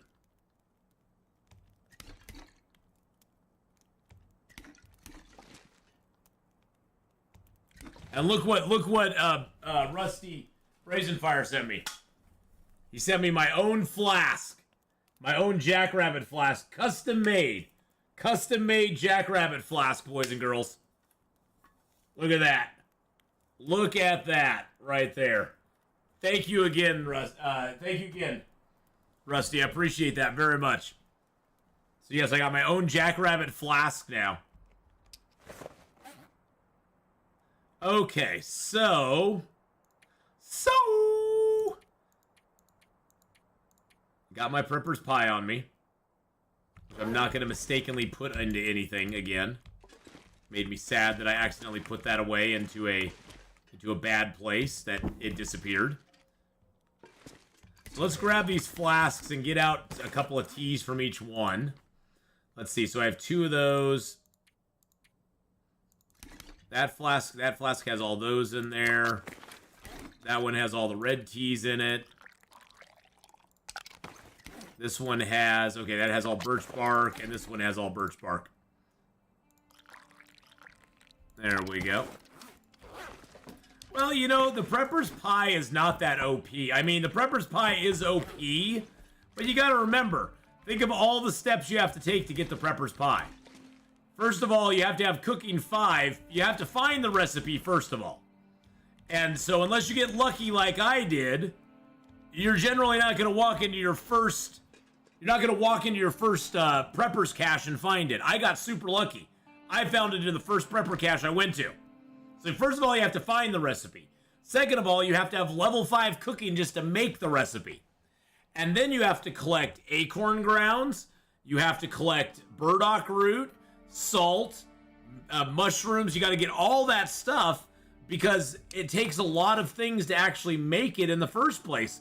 And especially with the burdock root, yeah, there's more burdock root now, but you're limited on how many you're ever going to be able to make. I think it's a great thing to have. I mean, I'm sad that I accidentally destroyed the two that were at 0 condition, because I think they are a great thing to have, but it is, I don't think they're too overpowered from the standpoint of what it takes to get to the point where you can actually make it. And once you get to that point, you know, you can sort of keep them rolling. It definitely helps you along the way. But I like that. It's not like you can have cooking level 1 and make those. If it was a level 1 cooking item and it took like 3 ingredients, I'd be like, yeah, that's a little overpowered. But for everything you have to do just to be even in the realm of being able to make it, I think it's pretty well balanced myself. What's your opinion, improvised bedroll or bear? Improvised bedroll all the way. I would rather fire.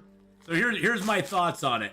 When I have the warmth I have right now, I have 30 degrees warmth on me right now.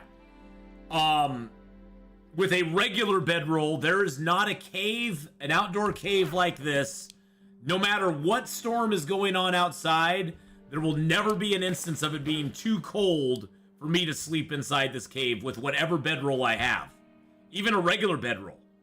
And the improvised bedroll only weighs a tenth. It's the weight thing. The improvised bedroll only weighs a tenth of a kilo more than a regular bedroll.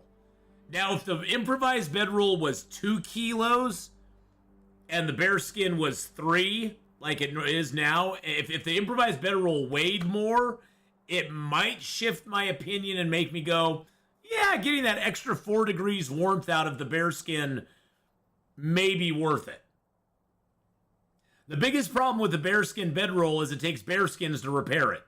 The downside of the improvised bedroll is it takes ptarmigan down and cloth to repair it. But generally, you'll have a lot of ptarmigan down, you know, around the world if you've been killing ptarmigans with any sort of, you know, regularity. So the weight is the thing that mainly makes me go, yeah, I'll go with the improvised bedroll every time. It all came down to the need to carry more stuff. Well, that too. That as well. I can now carry 1.9 kilos of other stuff instead of a bedroll. Yeah, and you don't need to cure the downs. You just need to hunt them and skin them. Yeah. And it takes cloth, and there's plenty of cloth in the world. And if you ever, by some weird chance, were ever able to actually use up every single piece of cloth from every chair, every pillow, every ruined bedroll, every curtain, if you could ever use up all that cloth, you can still find cloth in Desolation Point and Coastal Highway that washes up on the shore. So you're never ever going to truly run out of cloth or down. So to me it just makes sense to do that, to go with the improvised bedroll. Now, like I've always said though, everybody can choose for themselves in this game how they want to play it because there's no right or wrong way. There's just different modes to get to the same end, which is live for another day. So however you choose to do it, you know, that works. I mean, I choose to run around with 2 bearskin coats. I know some people are like, I don't like that. It weighs me down too much. And I'm like, yeah, but it's 12 degrees warmth. And look, I have 30 degree warmth bonus. I could get up to 31 if I actually repaired everything to 100%. I could get up to a 31 degree warmth bonus with the clothing that I have right now, which is insane. And the improvised insulation is the key. You got to make the improvised insulation. That is the cozy key right there. Improvised insulation is amazing. Yeah, see, two moose cloaks is best for you. Exactly. And that's the beauty of it, though. It's not right or wrong. It's just how you want to play it. So, the thing about the improvised bedroll is that you'll never have a bedroll go bad as long as you bring a dead one back to life. Exactly. And that's the other thing. With the improvised bedroll, in the recipe for the improvised bedroll, you do not have to use a bedroll that is actually good. You can use a 0% bedroll, one that you find that's ruined. You can actually use that to make the improvised bedroll. So if you find bedrolls in the world and you already have an improvised bedroll, just leave those. Don't tear them up for cloth, because if you ever lose your improvised bedroll, you can always go back, grab that bedroll no matter what the condition, and get 100% improvised bedroll out of it. Now, they may change that down the road. That may not be intended, but it's doable right now. So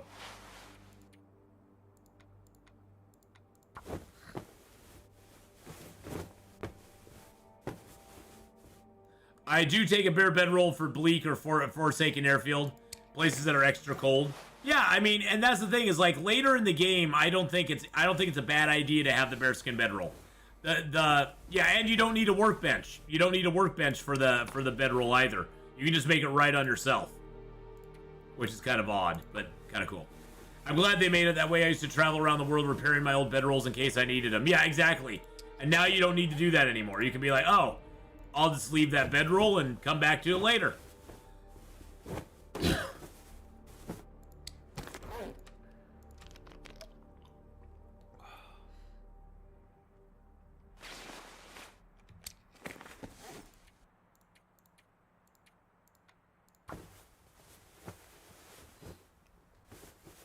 But the main thing about the bearskin bedroll that I don't like is that it takes a bearskin to repair. I think that's the thing that just bothers me with it. It's just like, ugh. Those bearskins. I mean, late in the game you have tons of bearskins, so it's not as big a deal, but early in the game when you only have like a handful of bearskins and you're like, ugh, do I want to repair the bearskin coat, or do I want to repair the bedroll, or do I want to carry the bedroll, or, you know, how do I want to play this exactly? You know, I think what would be a good thing for us to do, I'm just spitballing here, is to go down and harvest that wolf that we killed real quick.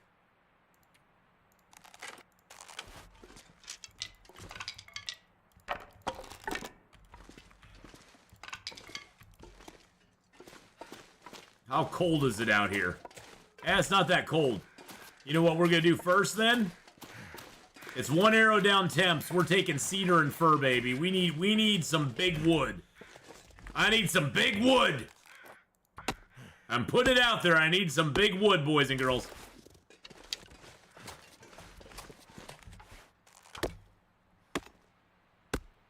It's actually warming up now. I'm actually in warm conditions now. Oh, we're going for all the big wood we can get. Too much stuff to carry. Oh, shushaby. You are just fine and dandy. Big wood! Woo! Let's go! We're actually getting warm. We're actually getting warm. The big wood's making me warm. It's official. Big wood makes Atheenon warm, boys and girls.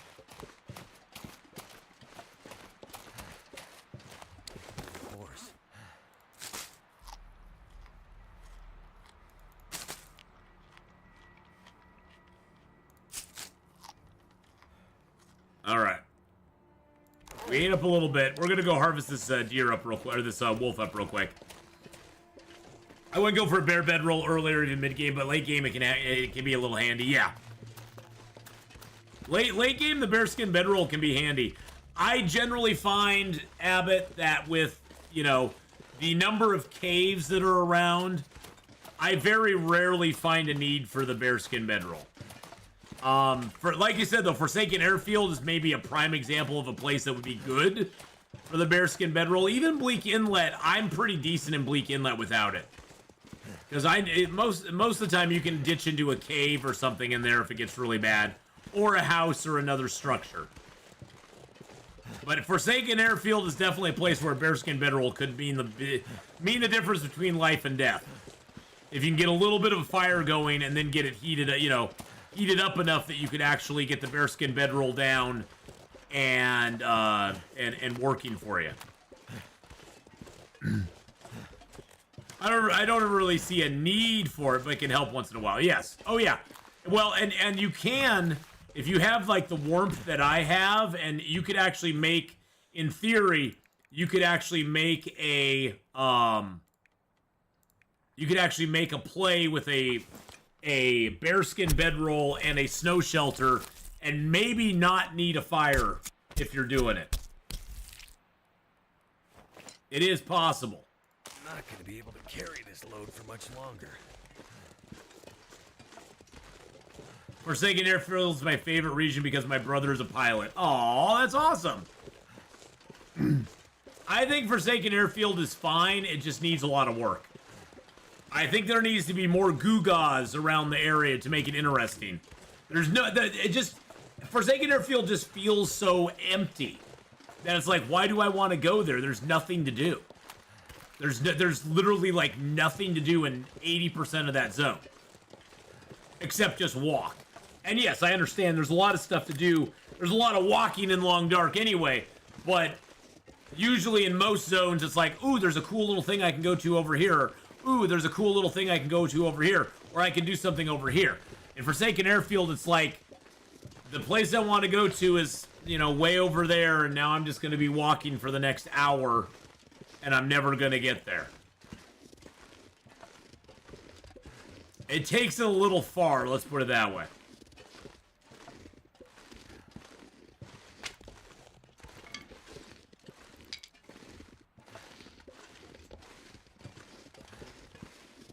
He's working towards commercial piloting, Fire. I actually picked a guy up from the airport the other day. I think it was from Horizon. But he lives up in Seattle, but he flies down here to Portland, and he's a flight instructor. He's like an instructor or something.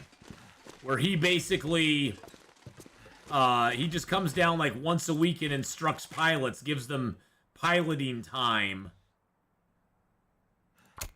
Which was kind of interesting. Interesting guy. He just, yeah, he's flown for like 30 or 35 years or something like that. And he's a pilot, but he also does training stuff too. Really interesting guy to talk to, though. That's the one cool thing I like about Lyft, is I get to meet all sorts of interesting people. All the time, from different walks of life, different, they do different jobs, all sorts of things.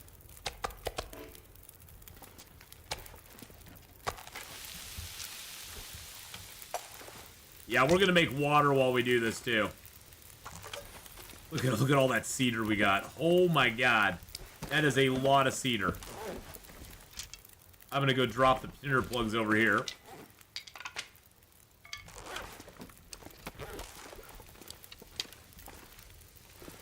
Alrighty.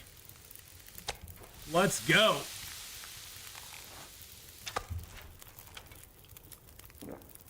Yum yum. Get a little water in us.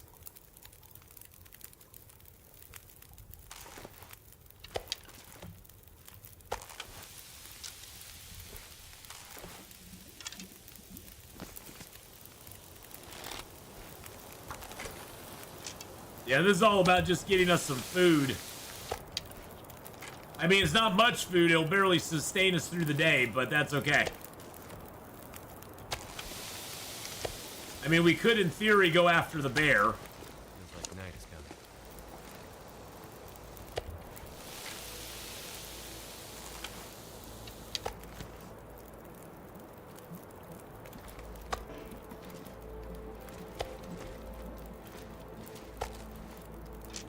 I don't know why I put that out there. That was weird. There we go. Get a little more water down. I need to drop something. There we are. Put a little more fuel on the fire. We'll use our sticks up in this instance.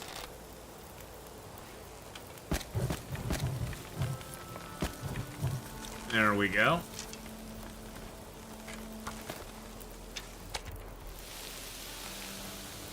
He's 1,500 hours of flight, and he's at 100. Wow. So about how many years does it take to get 1,500, or how many months or whatever? That's a lot. That's a lot of flight time. I mean,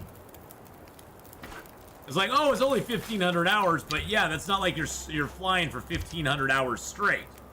I mean, 1,500 hours is basically 62 days of flight. 62 days of flight. That's a lot.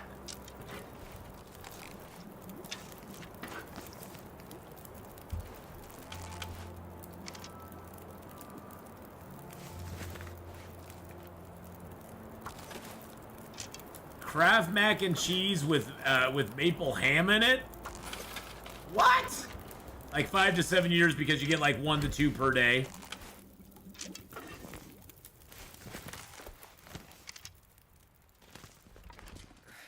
wonder if I can drop any of this gear. No, because you need it all, my friend.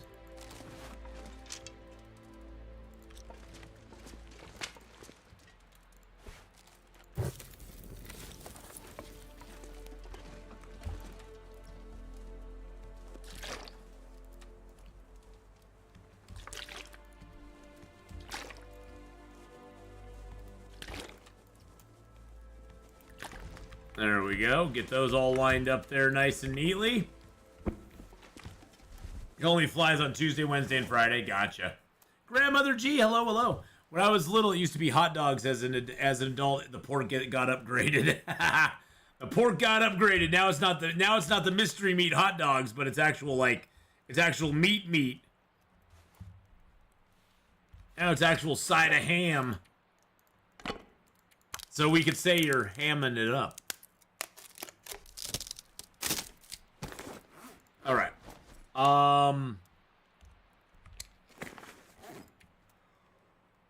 Ooh. Excuse me. Goodness gracious. That kind of hit me out of nowhere. Let's go ahead and whetstone that. I love hot dogs. I had a hot dog sandwich last night. Oh, you know what else I did last night? Oh, you just wait, you boy. Just wait. Just wait. Wait for it.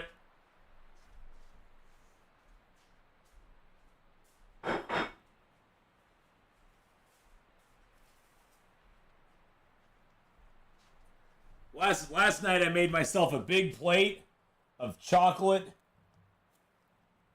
chip cookies. Oh yeah.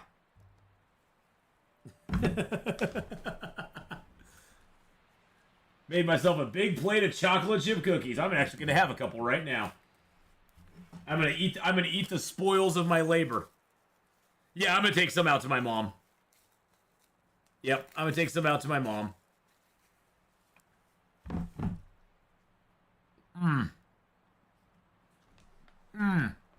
Yum, yum, yum.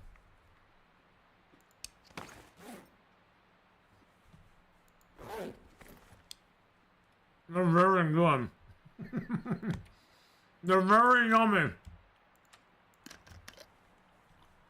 They're a nice consistency where they aren't like super soft, but they aren't like crunchy hard either. They're kind of that nice in between, which I like.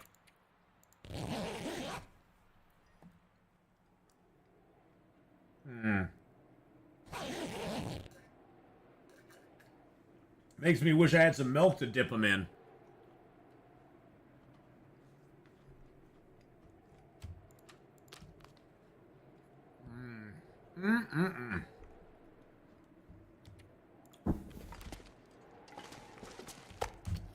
Well, we will need to worry about food soon.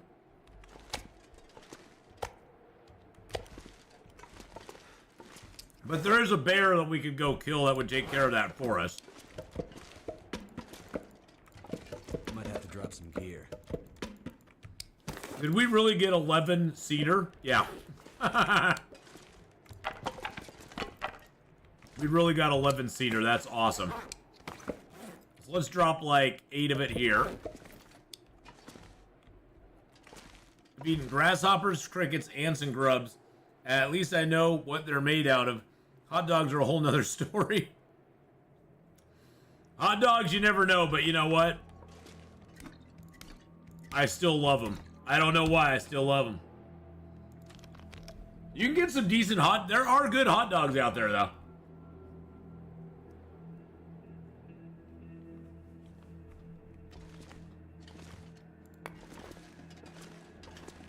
I kind of dig those gourmet hot dogs.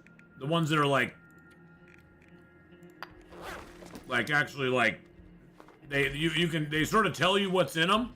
But believe me, I like the cheap hot dogs too. You never know what's in those. I might have to make some cookies tonight. I love a good hot dog occasionally. Yeah, I made a whole batch of chocolate chip cookies last night. I had chocolate chips sitting in my fridge for a while because I couldn't resist. I had to open the package to eat a few chocolate chips.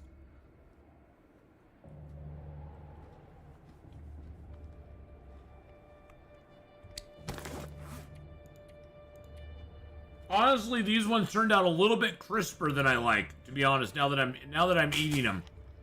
They are a little bit crisper than I like my cookies usually to be, but that's okay. My oven kind of sucks, so I can never get quite, I have to play with it a lot to get the right temperature.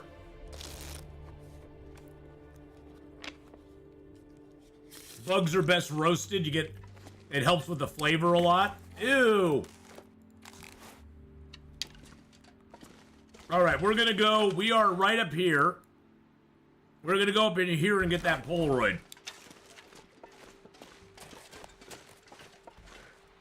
To soften your cookies, you can container while still warm. Well, it's a little late for that. You could also, one trick you can also use is if you take and it kind of adds a little flavor to it as well, is if you cut up like an apple, you can put them in a container with an apple slice, and they'll actually absorb some of that apple, not only the flavor or the sort of the flavor of it, but they'll also soften up a little bit from the moisture. It's actually pretty damn good.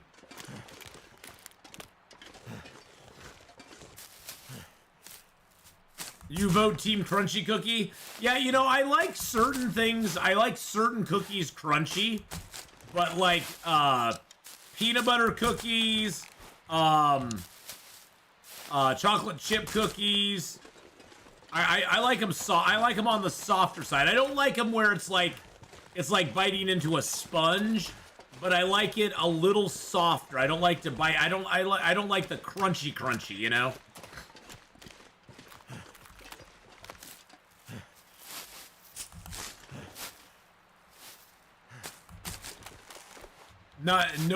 You like it all crunchy. Well, hey, they make lots of crunchy cookies out there. Yeah, oh no, not burnt. No, I'm not talking about burnt.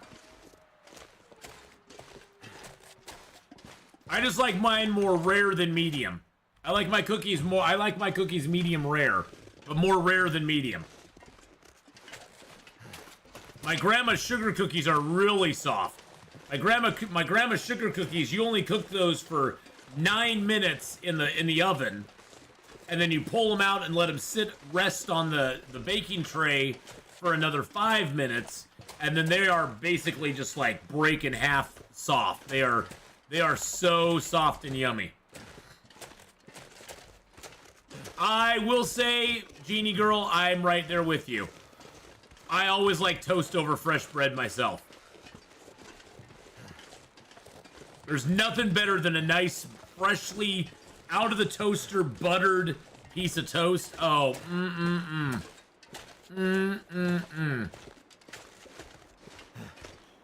That I'm totally with you there.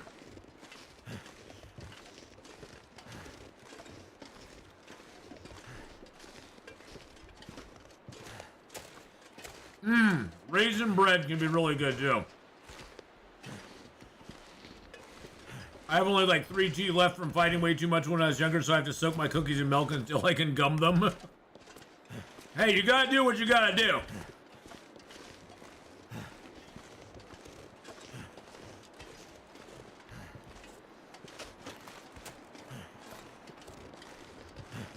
I'm not quite there yet, but I had to have a teeth extracted a little bit ago because I broke it, and it was just easier. It was one of my back molars, and it was easier just to extract it than try to get it fixed or anything. What do I want added? Fire's asking what I want added most in the game. Better trapping. I want trapping. And I want some other clothing options. Oh, that is a beautiful map right there, my friends. Oh my. So we do need to map off in this direction. Because there's that area there that needs to be mapped for sure. But that got all of Marsh Ridge. It got to Mountain Town, got all that stuff. I would like more trapping, for sure. I don't even really care if there's, I don't even really care if there's a lot more animals in the game. Lost all my teeth in my 30s, 14 teeth removed in the chair. Abby said I looked like a ghost when I came out. Oh no! Skylar Love, hello. I would add a sniper rifle and a bear at the top of Timberwolf. Fluster, a sniper rifle, a scoped rifle would be kind of cool. But I kind of like the simplistic no scope on the rifle, to be honest. So what is that? What have we got here in Timberwolf Mountain right now? Or not in Timberwolf, in Forlorn Muskeg. So we need the bunkhouses, Muskeg Overlook, Old Spence Homestead, shortwave towers, 2 broken railroad to the cave system, Little Bear and Cub Falls, Lonely Cave,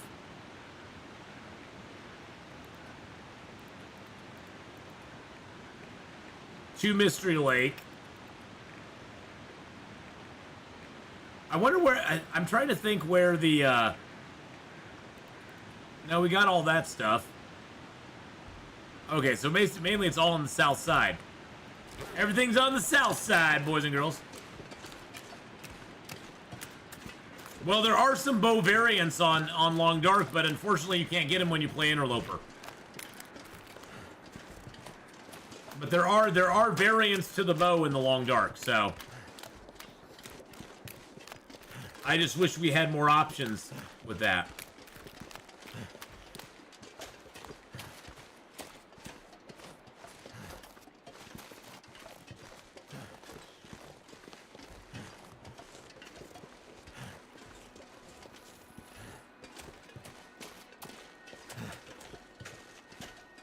Oh, you know what? Never mind. Hold on. I do want to go up this way. I want to go up to Marsh Ridge and see if the moose is up here. Let's see if the moose is up here. We can also grab some coal in the cave. I'm thinking of doing some baking today, but I also need to cook something substantial for dinner. I would say definitely get some bacon done, because bacon's always fun. As I did last night.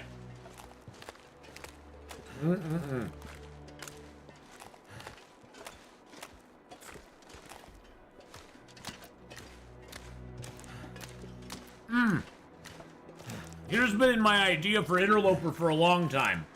You know how we don't have any guns in Interloper?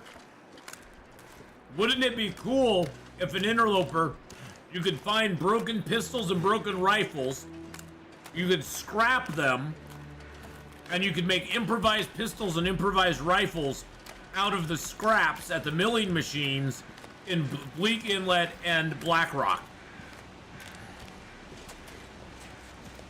Wouldn't that be cool? If you could actually make improvised handguns and improvised rifles? That would be pretty neat.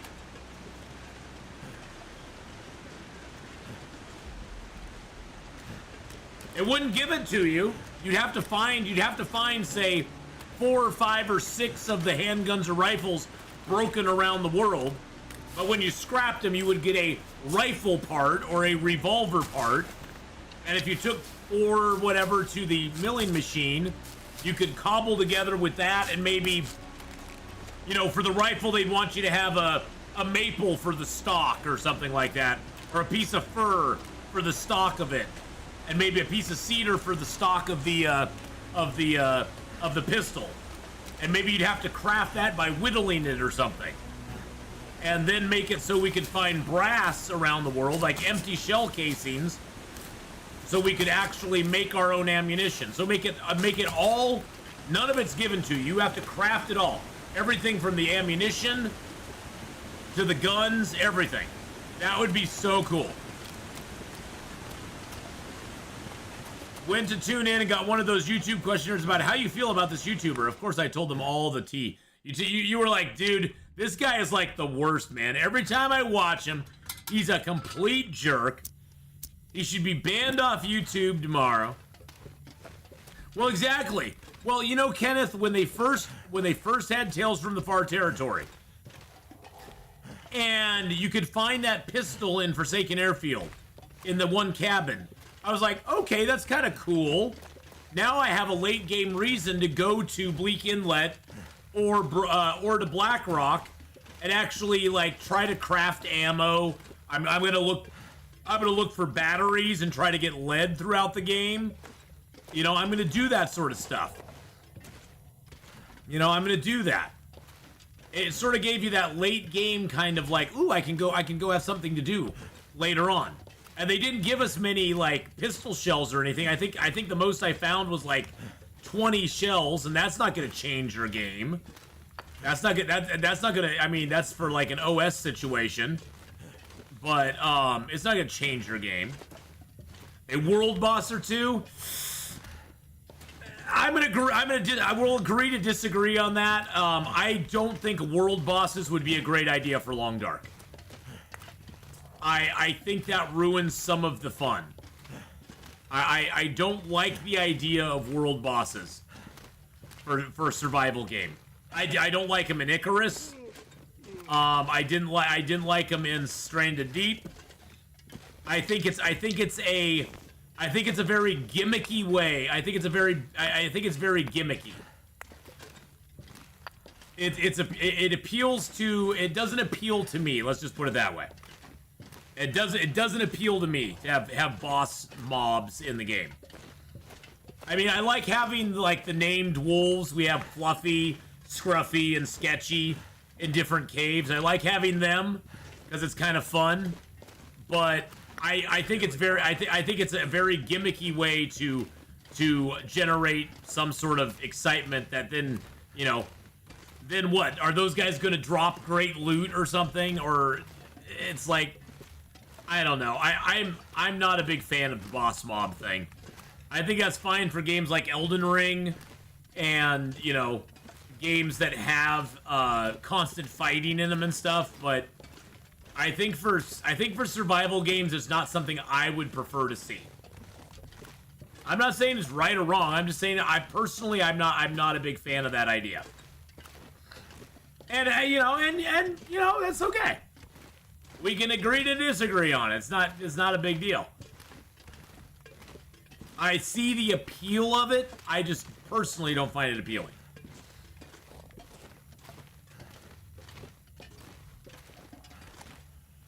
I mean, we already have Fluffy, Scruffy, and Sketchy. So, you know, we already have the 3 named wolves inside in the indoor areas. I wouldn't mind if they added another one. I mean, that'd be kind of cool. I would love to come into the Carter Hydro Dam and find a wolf inside there again. That would be freaking awesome. I mean, imagine how exciting that would be to walk into the Carter Hydro Dam and to hear. I mean, that was always the most spine-chilling thing. That was always the most spine-chilling thing, walking into the Carter Hydro Dam and hearing Fluffy howl at you. It was like, oh god. It would literally make me go, nope, I'm out of there. I'm out of here. See you later. That was so scary. Yeah, finding, you know, maybe catching a large fish. That you know, that's something I could get down with that, Zylock. Having like a legendary fish that you could catch. Like that, like you'd have a very rare chance of catching the said fish. But if you could really, you know, catch that large fish like you can in the story mode, that would be kind of cool. I'd be down for that. I wouldn't be against that. All right. Let's get our bow. That wolf ended my game many times. Brian, that wolf ended my game a couple times, too. That Fluffy ended my game several times as well. Walk around a corner and there's Fluffy standing right in front of you like, why, hello there. Yeah, the wolf's like, hello there! I'm gonna eat you now. Make it even better for random chance of higher difficulties for a bear to be inside a building if it's open.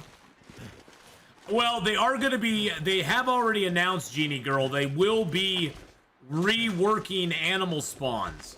So animal spawns will be reworked very soon. So hold on to your hats when they rework animal spawns. It's gonna be a bumpy ride. Because wolves and bears will be now spawning in different places than they have before. And so it's going to be... I don't know if they're going to randomize it. Probably when they add cougars, yeah. I have a feeling when they add a new animal, they're going to rework all the animal spawns. So I don't know what... I mean, that's going to be interesting. Real interesting. Grandmother G with that 6 month. First time dance resub.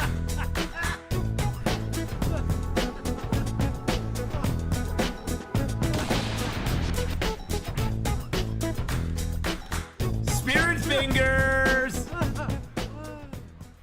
Thank you for the 6 months, Grandmother G. 6 months. Welcome to the dance party.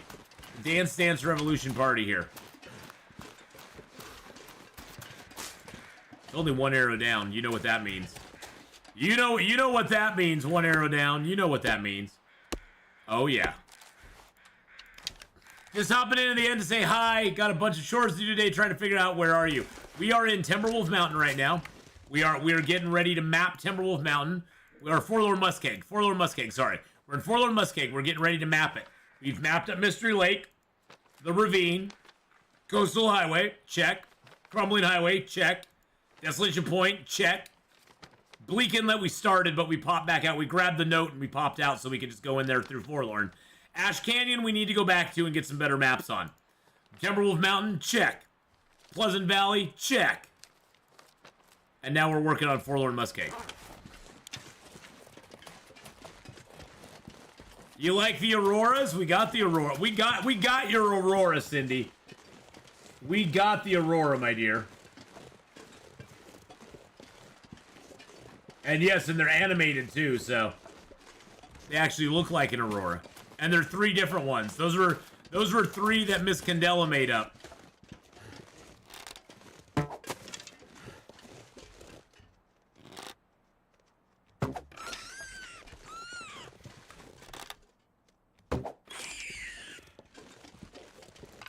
Let's get a little rabbit meat to sustain us through the day. Something's making me feel tired. Probably because you're tired.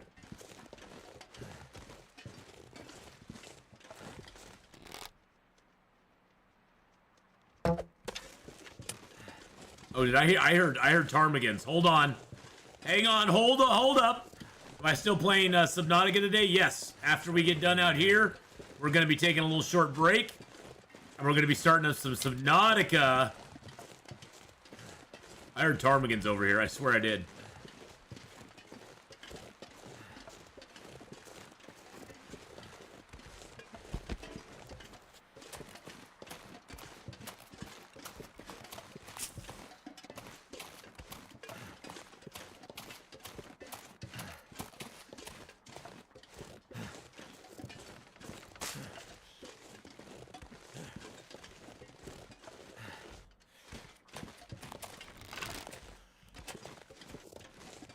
I hear them.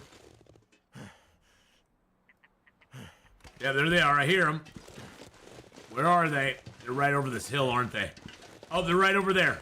They're on that little hill over there. Okay, let's go get some Subnautica. Are we going to stream Subnautica on YouTube? Yep, we'll take a short little break, Kenneth. We'll be restarting the stream on YouTube, and we'll be firing it up with Subnautica. We'll be firing it up with Subnautica this afternoon. So yes, Subnautica is on tap. And it's gonna be going. It's gonna be lit.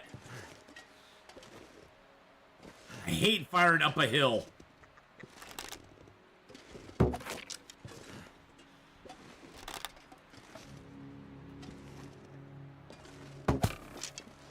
Oh man, I missed both of those. Son of a biscuit. Okay, well we got one. This pack is getting too heavy to carry. It's a fresh, brand new Subnautica run. Yep, we're starting over from day one. It's our 2024 edition of Subnautica coming up in just a few minutes.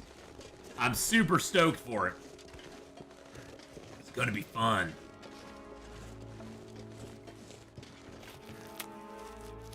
The yearly Subnautica is here. The only Subnautica that actually is good.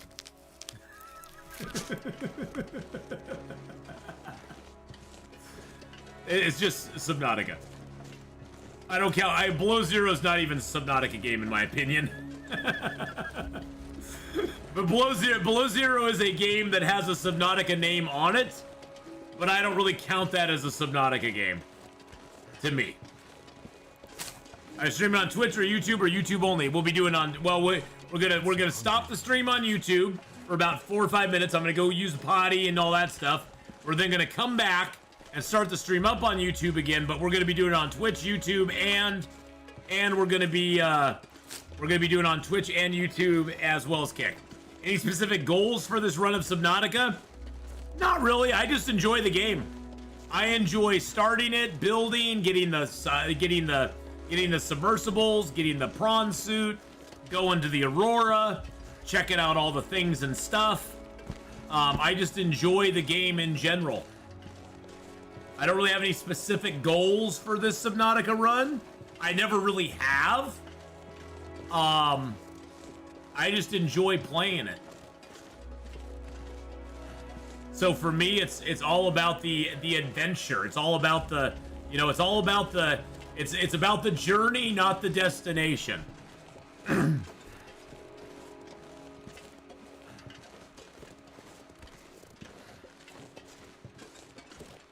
Build a super base in the lava zone.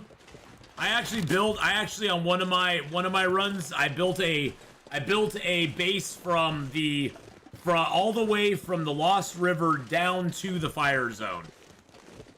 I had a base that reached all the way from one to the other. It was pretty awesome. My son, who is 8, managed to get Subnautica for free on PlayStation 4. Yeah, it's a great game. I mean, it is a great game, even as old as it is. I think Subnautica was what's the year on Subnautica?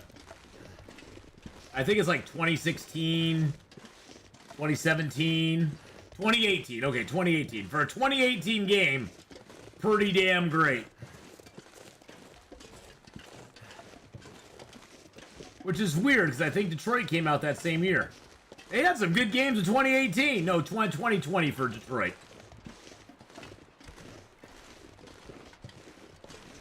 So yeah, we're gonna go hole up in this cave. We're gonna log off along dark, and when we return, we'll be into some Subnautica. Yeah, Subnautica can run on a potato. Yeah, you can run it on a potato computer. So that's one nice thing about Subnautica as well. You don't have to have like the highest end computer to run it.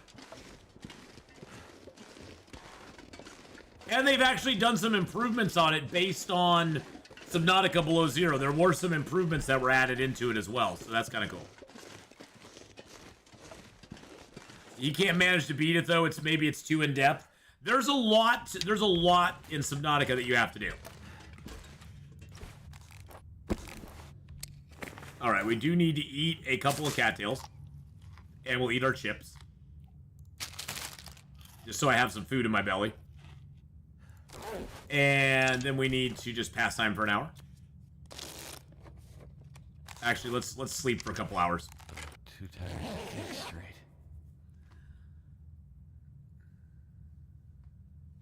I've played Subnautica many times, Fire. So I'm no stranger to Subnautica, trust me. I am no stranger to Subnautica at all. All right, well, thank you everybody for joining me for the Long Dark. Horizon, by the way, Horizon Forbidden West is coming out. I believe what's the release date on that? The release date on that is, and that's not my birthday, by the way. I just put a number in there. Just to let people know. It's coming out March 21st, 2024. March 21st, 2024, baby. Horizon Forbidden West. Oh, that's so awesome. All right, well, on YouTube, I will be back in 2 and 2. We will be right back on the YouTube side, Twitch, stick around. I'm just gonna take a short little break. Good God, I'm gonna cough myself to death. I'm gonna take a short little break. We'll be right back in just a moment. YouTube will get fired up here in just a second. And we'll see you on the YouTube side very shortly. So if you're interested in Subnautica, come back in like 3 or 4 minutes. We'll be firing the stream back up on the YouTube side.